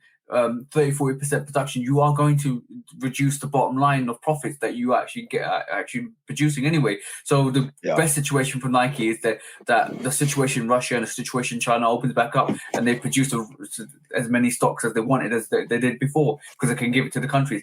Like imagine like Nike and Adidas at this moment are sitting there thinking all of their products are going on sale. Well, for one, because they've been overproducing, and secondly, they're not producing the same stock as the lot next year. Take that profit margin and reduce it by 30-40%. That's what we're talking about. Exactly. It makes sense. Yeah. It makes sense. At the end of the day, it makes sense for the company and for the consumer. So I don't think we should be too worried about it. It is what it is. At this point in the world, it is what it is. So they have to adjust just like they raised prices during the inflation spike. They're cutting production as products start to sit in these countries having turmoil where it just don't make sense. And let's just be honest, right?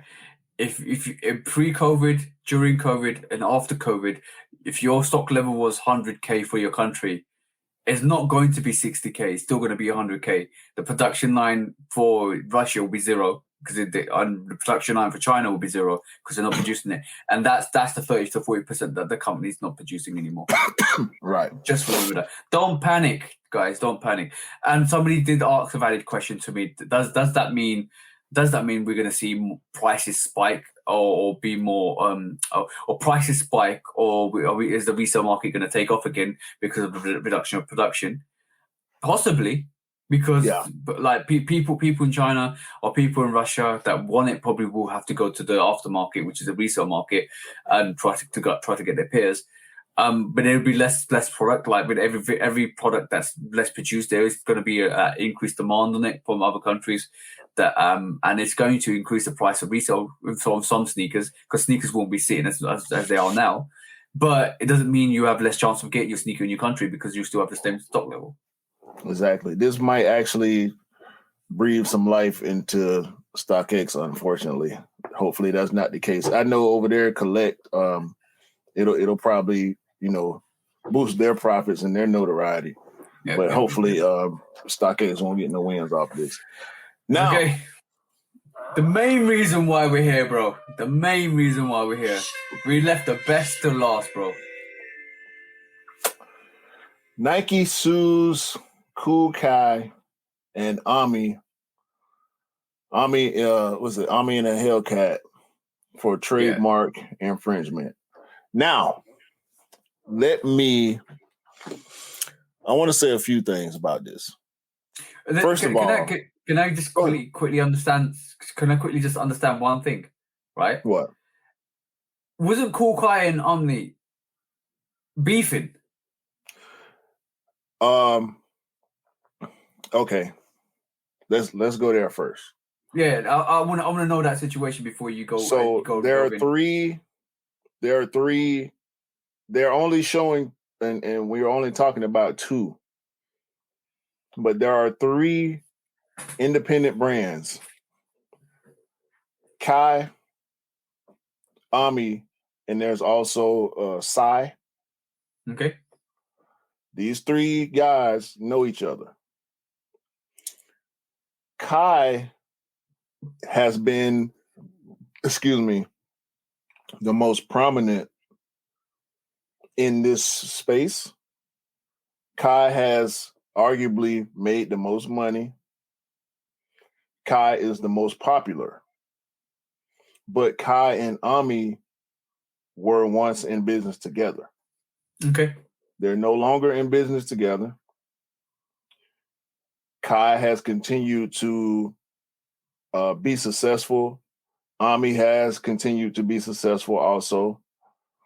Ami and Sai have taken shots at Cool Kai. And I don't know Cool Kai personally, but I know someone that does have a personal relationship with Cool Kai. Kai is a solid guy. He's a younger guy. Well, younger than I am. He's in his early 30s. Kai has his own factory. Kai has his own equipment that he owns. Mm-hmm. Kai produces high quality product. Now, with all that being said, Kai has not spoken about Ami or Sai in the midst of the beef. Now, beef, from my understanding, is two-sided. Is we don't like each other and we're taking shots in whatever way at each other. Yeah.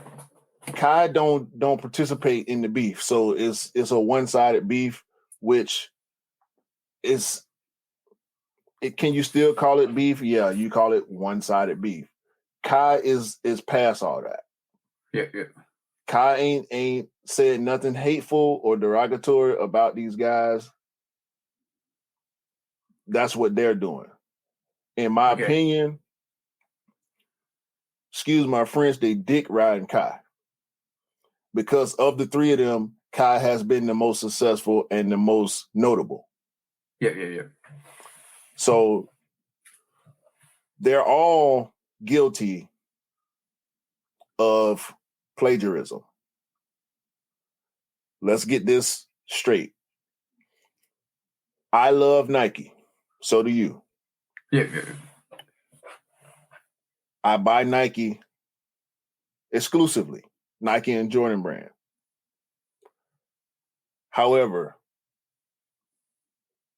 I respect Kai.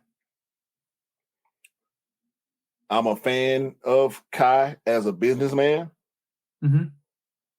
as a professional, which he displays professional attributes at a high level.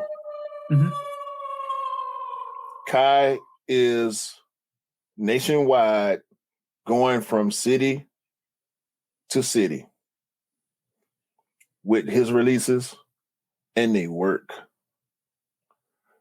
This brand, Cool Kai, formerly Air Kai, started with street guys. And you know what I mean when I say street guys.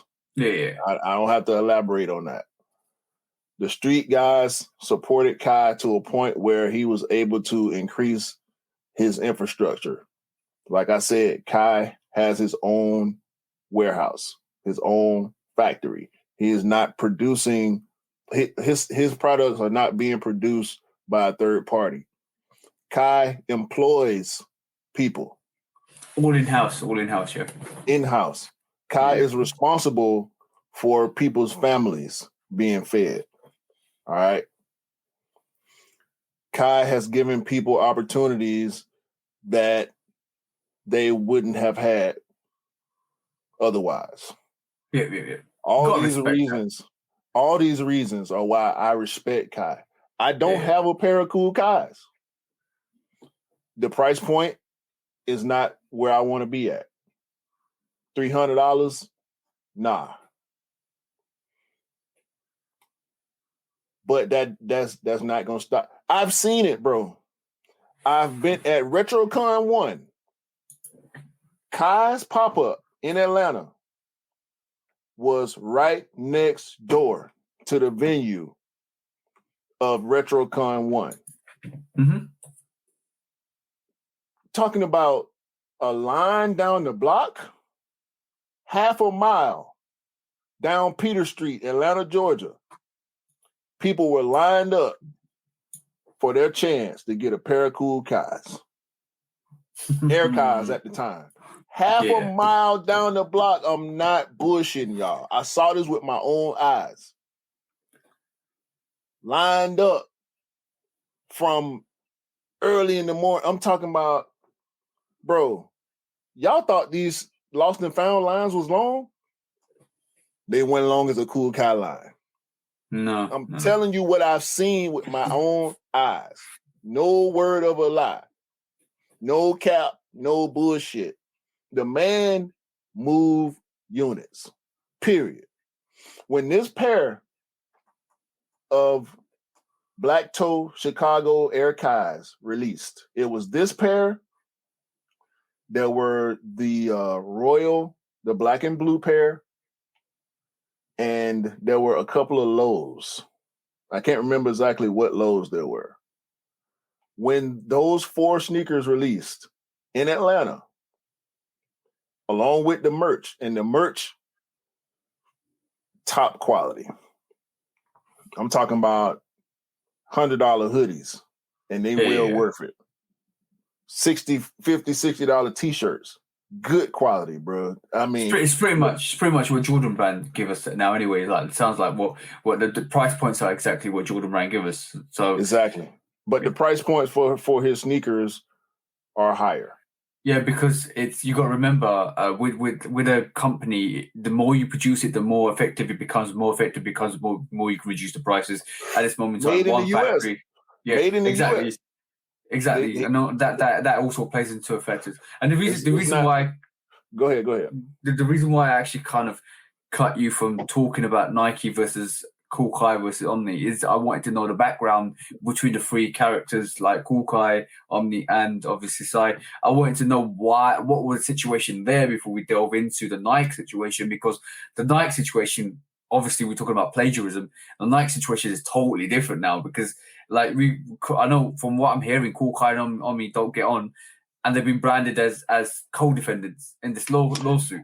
Exactly. So the reason why they're, I believe, and I have an inside line on some of the stuff, and we gonna get to it. Okay. Not in this episode, but hopefully next week. We'll have more information to share with y'all about this. But Kai and Ami, because they started together, have been looped in. Okay, I got you. Now, Ami, as we can see on the screen, for those that can't see, the lightning bolt logo has replaced the swoosh logo. Kai and Ami both use the lightning bolt logo. So why not, in the Nike lawyers' eyes, why not loop these 2 guys in as Cody's? Mm-hmm. But they do not do business together anymore. Mm-hmm. Ami came out and made a statement about him and Kai beefing, and they're going to fight together. I don't know how much truth there is to that, because Kai has his own team. I've met some of his team members at some of the RetroCon events. They come through and they drop bags. You hear me? These are good people. They don't have to do this. They got their own brand. They got their own merch, and they moving units. They making money. They come through and they support other brands and other creators and other businesses. I didn't see these guys come through and they bring products, exclusive products. They bring to RetroCon. You see what I'm saying? Retro Rick has benefited directly from the generosity of Cool Kai and Kai Studios. I've seen it with my own eyes. I think Cool Kai is at the plethora of expanding his businesses, because when you look at it, he's actually, a lot of celebrities are actually starting to mess with him as well. is a Locks collab. Yeah. Guess what? The Locks were there at the release. Yeah. Signing pairs. Retro Rick got pairs of the Locks Cool Kai collab signed by all 3 members of the Locks. That's dope. That's dope, bro. HBCU collab. You can't just do that. You can't just do that. You got to have your ducks in a row. You have to actually do collaborations with these schools in order to use their logos. Yeah. So straight business on that side. Straight business on the Lock side. He had a Dodge collab. Sheesh. Yeah, I remember you telling me, bro, last time. Listen. Yeah, at RetroCon, I called you. Yeah, I was there. yeah. So how is like it's interesting now because you can't regard Cool Kai. I don't know about Omi. You can't regard Cool Kai as just an opportunist. And well, you can.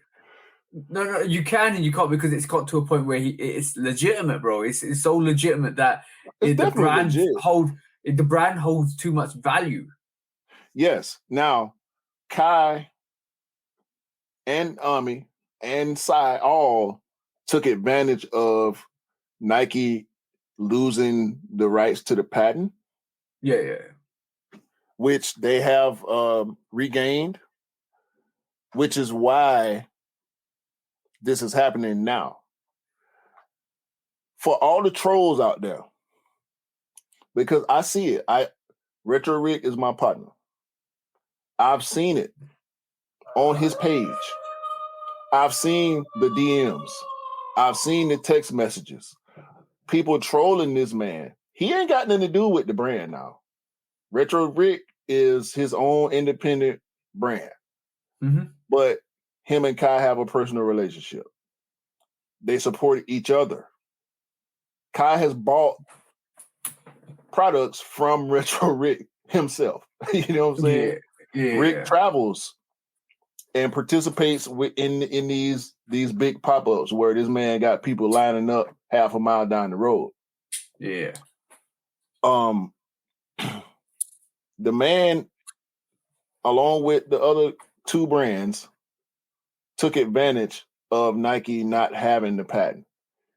They knew. I know for a fact that Cool Kai knew this was going to happen. You would be a fool not to know that this was going to happen. Okay? We've been talking about this since 2020. Yeah. Rick and I have been talking about this since 2020. The trolls in the comments, in the DMs, y'all need to shut the fuck up.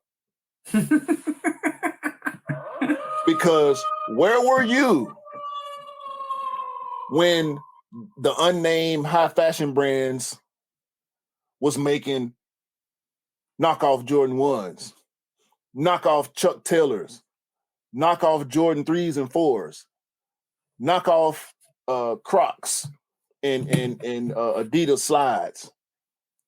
Where were y'all then? Where was the smoke? Where was the smoke then? That is a valid point, though. Really valid point. Outraged then, bro. I don't see y'all in these high fashion brands comments when they dropping trash bags and knockoff stuff. Where y'all at? Mm-hmm. Go over there and do the same thing. Nah, y'all ain't gonna do that. Y'all gonna go buy that. Y'all gonna buy the jeans. Y'all gonna buy these ugly ass AstroTurf sweaters and the socks and the everything, belts and all that. Where were y'all then? Tell me. Tell me what was you doing then? You weren't paying attention then, huh? Oh, you ain't had no Instagram account then, did you? Huh? You ain't had no Twitter then. You ain't had no phone. You ain't had no phone. It's interesting. That's what you gonna take, bruh. Hate is all they spewing right now. But I wouldn't take mine to that hate, bro, because basically when I think we all experienced it for in some sort of way, because obviously success brings hate, and then the more successful you are, the more hate you do get. So from that perspective, I think success is built. Success is valued on the amount of hate you get. So it comes as a trope of what you do anyway. So bro, like it comes with that. Y'all can't get what? Y'all can't stop Kai. Look at him. He's smiling. He's smiling, bro. Yeah. And his shirt say shirt. Hell you talking about? Hell you talking about? Well, you can't stop him, bro. Look at him. This man look at his wrist. He got a car on his wrist. It's good to see that success, but the question is how. Now my question to you, bro, is I respect what Kai has done. You got to respect it. You got to respect it. Obviously, you take advantage of the situation. Obviously, there's a lot of plagiarism and trademark infringements involved. As speak, how successful will Nike be if we go to the nitty gritty of it at this moment? So, how successful is Nike going to be to stop Cool Kai? They will. I think he got a lot of stuff. Like we was talking about earlier, how Virgil and Off-White had all this other product that will continue to release after Virgil's passing. After the Cool Kai ones will be more. He already got slides. Yeah. And have you seen the slides? No. They stupid, bro. Oh my God. But this picture, I wanted to show this post right here because Kai was invited to a Nike event. Really? Bro, that's proper trolling. That is proper trolling. Yeah. And he went. So how is Nike inviting you? The man he said he got over 3,500 pairs of Nikes. 3,500 pairs, bro. The biggest sneakerheads got 600-700 pairs, 800 pairs. This man got over almost 4,000 pairs of Nikes. He's a Nike stan. Why do you think he started making shoes that look like Jordan 1s? He's a Nike fan. Yeah, he loves Nike. Yeah, the thing is, a lot of people are actually taking his side, saying Nike did what they did, and back in the day, and created a brand. And Cool Kai, you don't let somebody like Cool Kai actually do what you exactly the same thing you did. Look at Ami, bro. Look at Ami. He got Chunky Dunkies, Freddy Krueger dunks, Chicago dunks. I mean, they don't look really like that Chicago dunk looks really bad, bro. But you can't now see what they do is they make very small adjustments to the design to try to avoid the copyright infringement. Yeah. But of course, lawyers are going to find ways to be able to file lawsuits. Whether they're successful or not remains to be seen, and we will see in the future. We will follow this story and report on all the different things that happen throughout this case. But I'm still a Nike guy, and I will continue to be a fan of Cool Kai. Again, I do not own a pair of Cool Kais because I'm not interested in owning bootleg Jordan 1s. And I ain't got no problem with saying that. Okay. I feel like I can say that and still support Kai as a person, as a businessman. There's a difference between the product and the movement. Let's just get that straight. There's a difference between the product and the movement. There's the disassociation. I can kind of see that. I'd be quite interested to see if we do get Rick on next week. That's what we're trying to say. Yeah, we're pushing for that. Yeah, we're pushing for that next week. So let's just see what happens and what Rick's got to say. This is to be continued. This conversation is to be continued. But On that note, bro.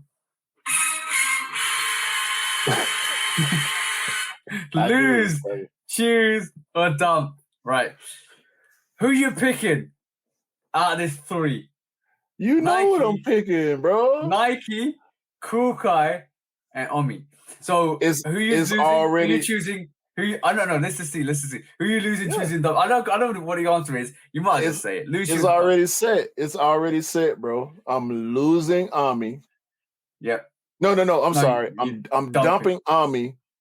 I'm losing Kai, and I'm choosing Nike. Nike, exactly. Okay, I want to wear. I want to have all the Jordan 1s that I want. I want everybody else that wants cool Kais to have cool Kais, and I don't really care about Ami simply because of the hate that he promoted for Cool Kai. And also, excuse me, Sai. We haven't talked about Sai at all. Look at this garbage. Nike's coming for you too. That's a fake dunk.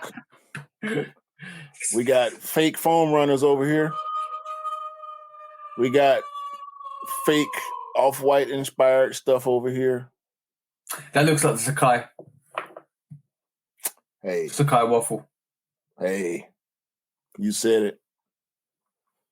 So, and he got some original designs, don't get me wrong.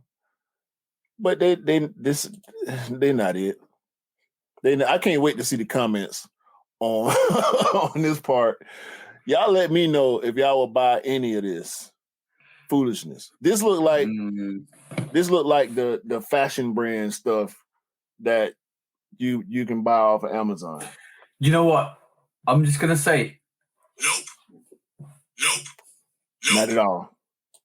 Not at all, bro. And again, Kai ain't laying down. Shout out to Cool Kai. Shout out to them. I wish we could get him on the podcast. Probably not, because he pretty busy. But bro. Oh, that actually looked dope. Look. That actually looked dope. Sheesh. Interchangeable lining.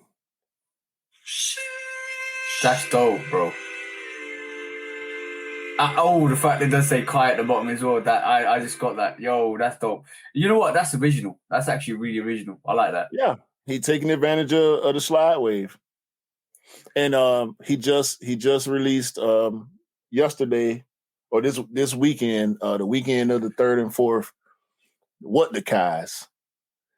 He's bro, taking designs from all his most popular colorways. And he's got a What the Kai. This is the release that's current right now, and it's ironic that the lawsuit comes right before the release of the What the Kais. Yo, bro, that's actually quite a dope release. That they actually look dope. If Nike did this, everybody would love it. Yeah, and you know what? I was thinking this when we talk about the lawsuit. Nike just need to drop that lawsuit on Cool Kai and actually collab with him. Bro. Imagine that, bro. He would love that. I think Kai would love to do that. But at this point, he already going, bro, with his brand. Look at this jacket, dog. Come on, man. I'm gonna say you're big. Like Nike as a brand need to really sit there and think. I'm not taking sides, but I think what Nike's doing is right. What they're doing, what the steps they've taken is correct. But what they need to really sit there and think that one of the most they've influenced Cool Kai to do what he's done. This kid from New Jersey that they influenced has become, at this point, with the help of this lawsuit, he worldwide now. He was already popular. Yeah. He worldwide now.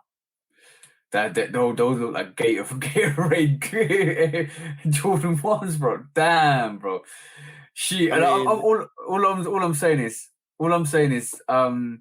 that is in a way, if you really think about it, Nike should be patting themselves on the back for this, because like in reality, even though it's plagiarism and even there's a trademark infringement, they've actually motivated somebody to actually start a business brand. Yeah. And like sometimes when we say as a community we need to kind of bring ourselves up, in reality, and that's said, Nike's doing the right thing by going after Cool Kai, because to be honest, it is plagiarism. It is plagiarism, and it's taken. He's still buying Nike. Yeah, no, I know, bro. In reality, it's still plagiarism, and it's still a trademark infringement. Nike's doing the right things, but if you really think about it, they've influenced. It shows how much Nike as a brand is valued by people. Yeah, they're very influential. This is sad. I mean, look, he buys stuff that people don't even like, bro. Yeah. And he putting it on, and he posting it. He don't have to post nothing Nike. He got enough products to not have to post anybody else, but he continues to post Nike stuff. Yeah, you know. Yeah. He filled up his timeline with look at this. Look at this. That's crazy, bro. Hold on.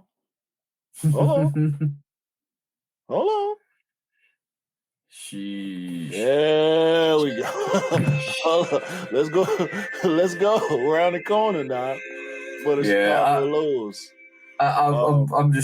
I think it's a tribute. Like, it's almost like a tribute act to Nike in a way. Like, it's like when you have famous singers and they retire, or not saying Nike retire, but when you have famous people and you have tribute acts to those people, it's exactly the same what Cool Guy is doing.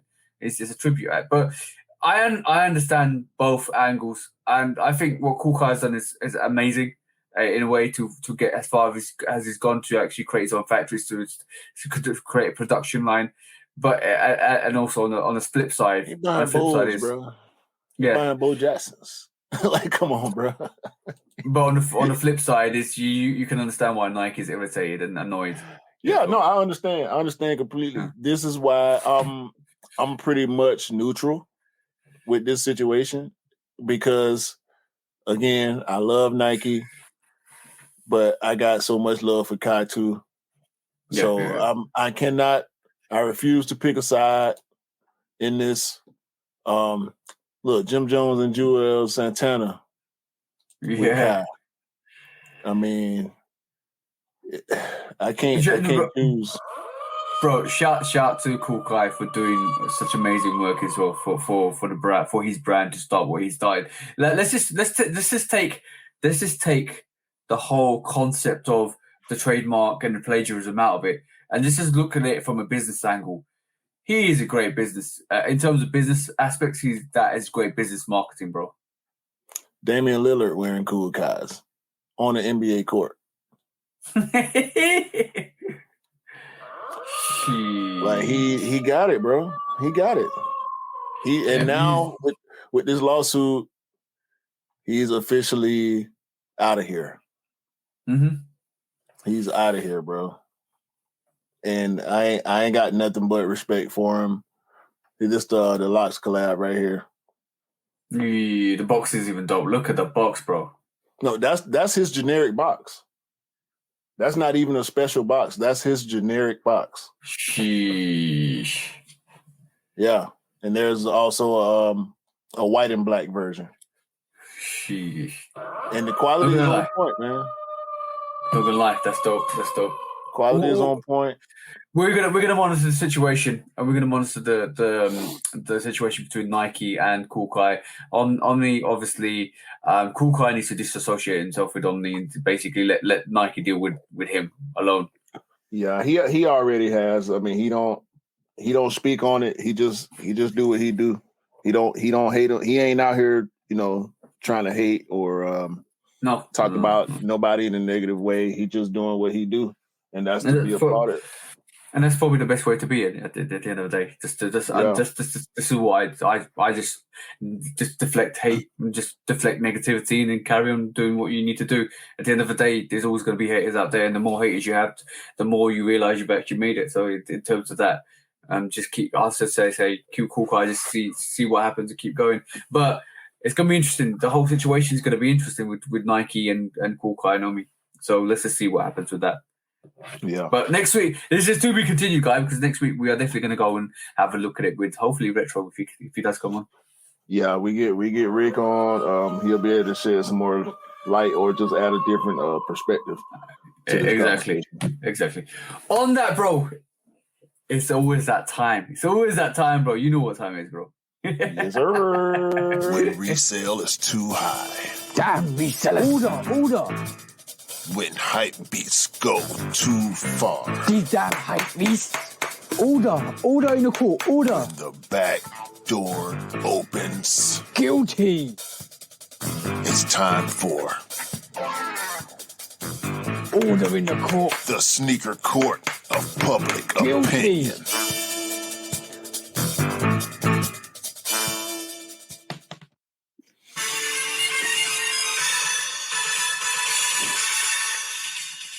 Guilty. There's only two cases on the docket.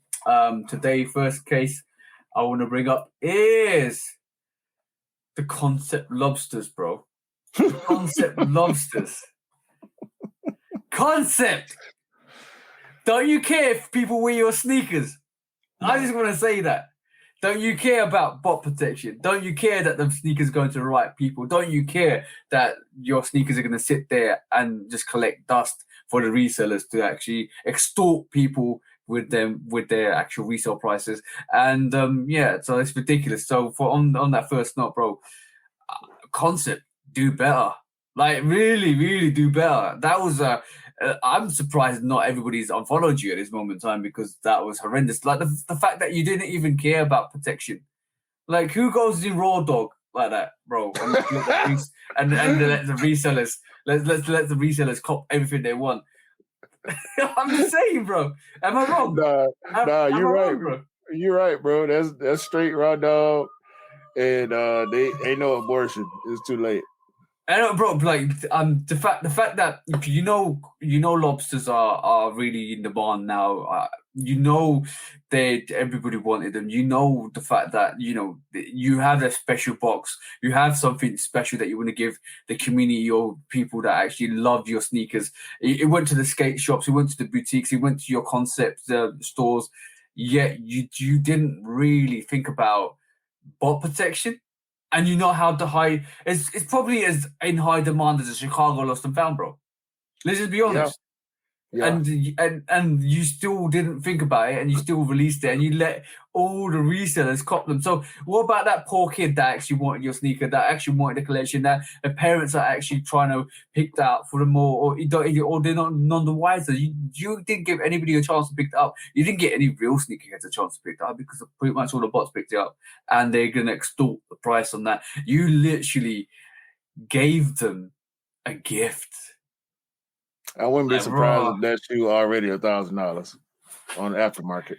I'm not even checking the price because obviously that already started at $350, bro. Like literally, that's ridiculous. You might as well just turn off the lights, walked out the store, and left the keys in the door. That's what you pretty much did. And on that note, guys, I'm just gonna say that was a quick one, bro.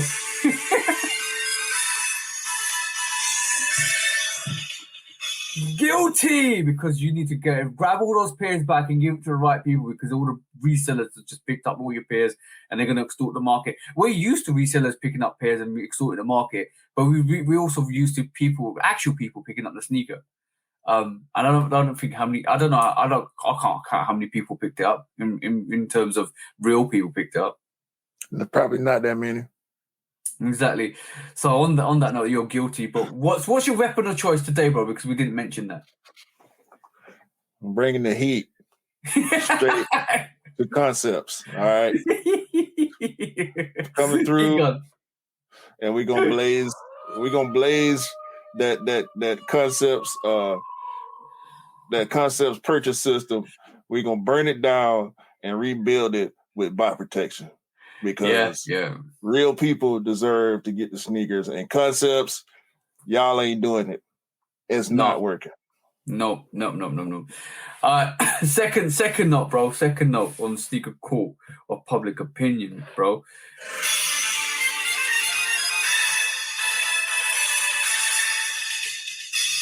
Did you notice something over the last couple of months, bro?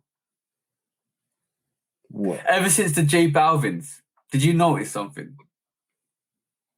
What? What happened? That price point for collaborations.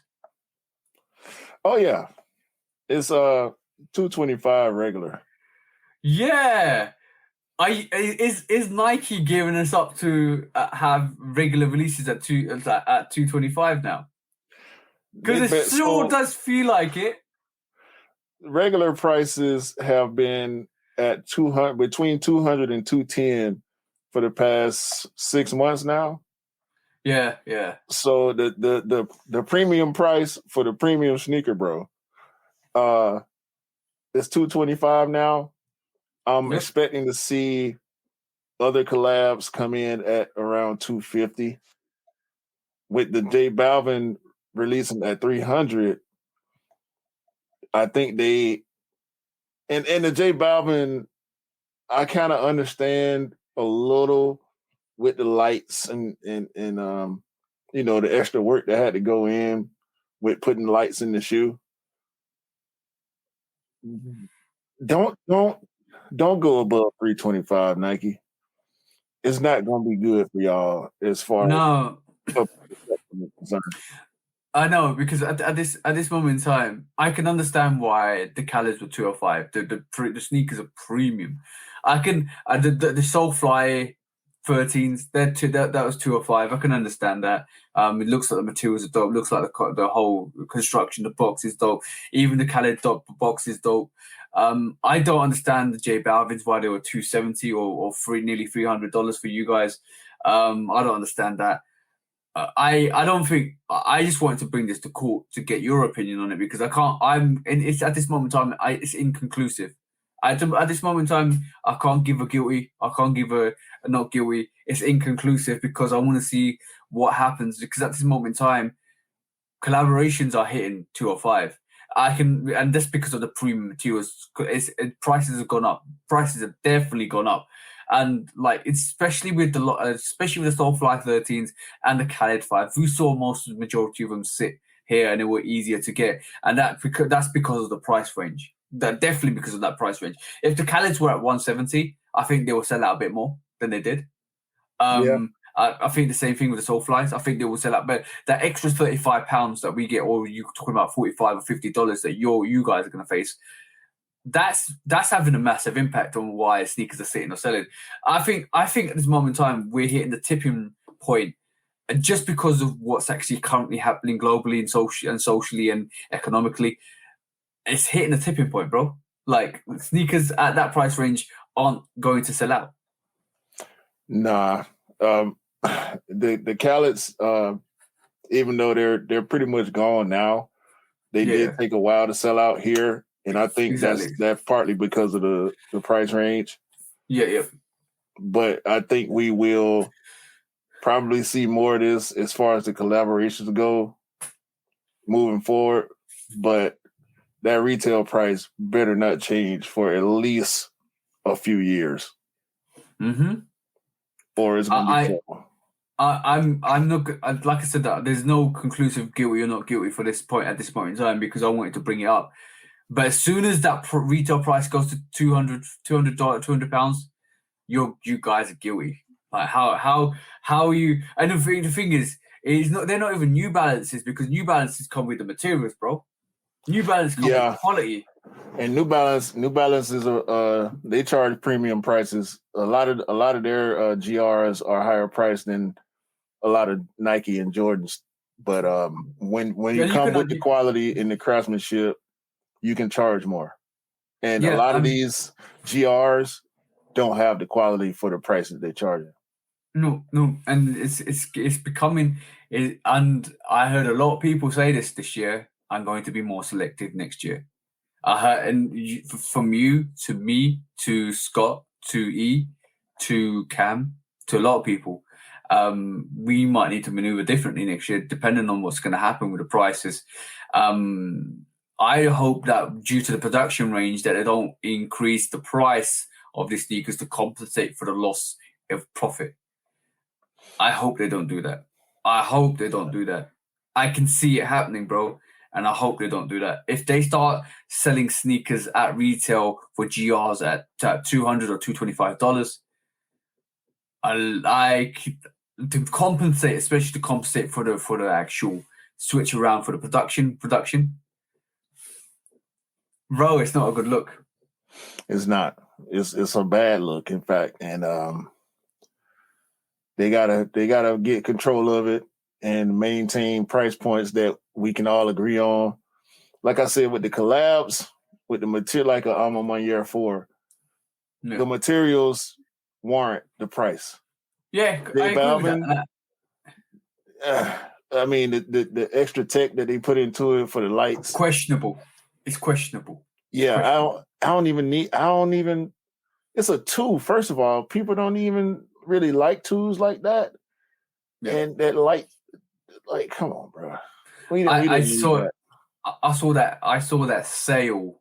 I saw that on a sale. It actually dropped down. I don't know. They're always telling me it dropped down to 170. I think. At one point, but that went on sale because it never sold out. Sold out. I mean, but yeah, it's inconclusive. I can't give a guilty or not guilty. I just wanted to bring it up to court, just to get your opinion on it, because I have a big worry next year that prices on our sneakers might even go up again. That's my big worry, and and the collaboration to me is a like a more foreshadow of what retail prices will do. We know back 2, 3, 4 years ago, collaborations were going. I think only the Cause collaboration was like $225. That because of the materials of the make and the build. But like, we talk about collaborations being on $190. That was like 10 or 15 pounds above the retail we was getting. Now we're seeing collaborations at $205, and we're seeing what the 190, 180 price as being a normal release. That it's almost like foreshadowing what we're going to happen in the future. So it's only a matter of time, maybe 5 years, that we will be paying $200 or £200 or $205 for a retro, or a release or a GR, and the collaborations will be $250, and that for you guys in the States will be $275, $280. Mm-hmm. So I can see that happening. Obviously, inflation or economics and all of that stuff plays massively into that. It's not looking good, bro. And it's a matter of time before, in about what we're talking about, maybe 20, 30, 40 years, when like we won't be around, obviously. We'll still be old in our age and wearing our sneakers, right? See what I'm saying? But at that price point, we're talking about Jordans being £300, $400. That's almost like a luxury sneaker, bro. It is. It's a premium sneaker, bro. Yeah, without premium quality. Without premium quality. I just guys, if you're listening to this, leave your comments. Let us know what you think about what I've just brought up to court, because I want your reaction. I want you to say if it's guilty or not guilty. I'm not going to give a guilty or not guilty, because at the end of the day, it's a flux charge at the moment, because I want to see what happens next year, and I want to bring this. I wanted to just highlight this for you guys. Yeah, let's know. We'll leave this one to the jury of public opinion. Exactly. Leave your comments. Let us know what you actually think about this situation. What you actually think about collaborations being $205 to $250 to $270, and retail for these sneakers being $170 or $180. Even Jordan 1s are hitting $165 now. So yeah, they're $180 over here. Yeah, exactly. That's the price of a Jordan 3 or 4, 2, 3, 4, 5 years ago. So let us know your thoughts. Let us know your comments. Leave the comment down below whether you think they're guilty or not. Also leave your thoughts on it. Like, let us know. We'll bring it back up next week and to let people know what you guys thought of this. But yeah, that's it. That's an interesting concept to see what prices are going to be. Most people that can't afford Jordans when they were 170 can't afford them at 200, bro. And most people will start to forsake some of these releases and be more selective and be even more selective because they can't afford to get sneakers like they used to. Exactly. So being selective is the best way to combat the price hikes. Yeah, definitely. It's time to be selective, guys. It's time to be selective. That's all I'm saying. And on that note, that was Sneaker Court Public Opinion, guys. Let's just get into this. Yes, sir. We will revisit this price hike case at a later date after the jury deliberates. Yep. When resale is too high. Damn resellers. Order. When hype beats go too far. These damn hype beasts. Order in the court. Order. The back door opens. Guilty. It's time for Order in the court. the sneaker court of public Guilty. opinion.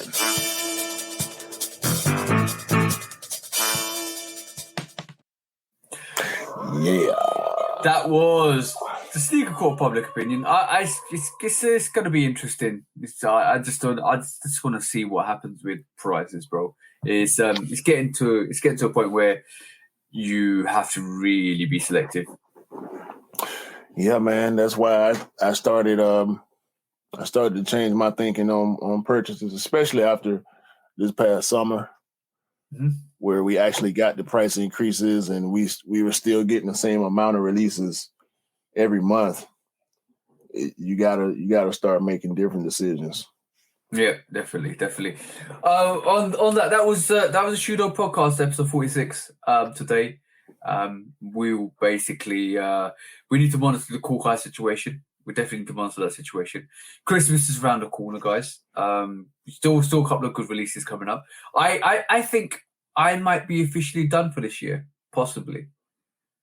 I don't think anything else that I maybe the UNC 13s I might be tempted to get, but I probably won't because I got the Soulfly 13s. After your 13 rent, I would be surprised if you didn't. But we'll see, man. We still got a little bit of time left. I'm pretty sure the Chicago 2. Everybody just forgot about the Chicago 2s, by the way. Let's just be honest. I ain't forgot because we ain't forgot. That's the last thing on my radar as far as GRs this year. So I need to get that. I need to get that for E. So I'll be going in for that. But yes, guys. This is episode 46 of the Shoot Up Podcast. E is going to try. I'm going to try and get that Chicago 2 for E. But apart from that, Q, do you want to wind us down for today? Yeah, man.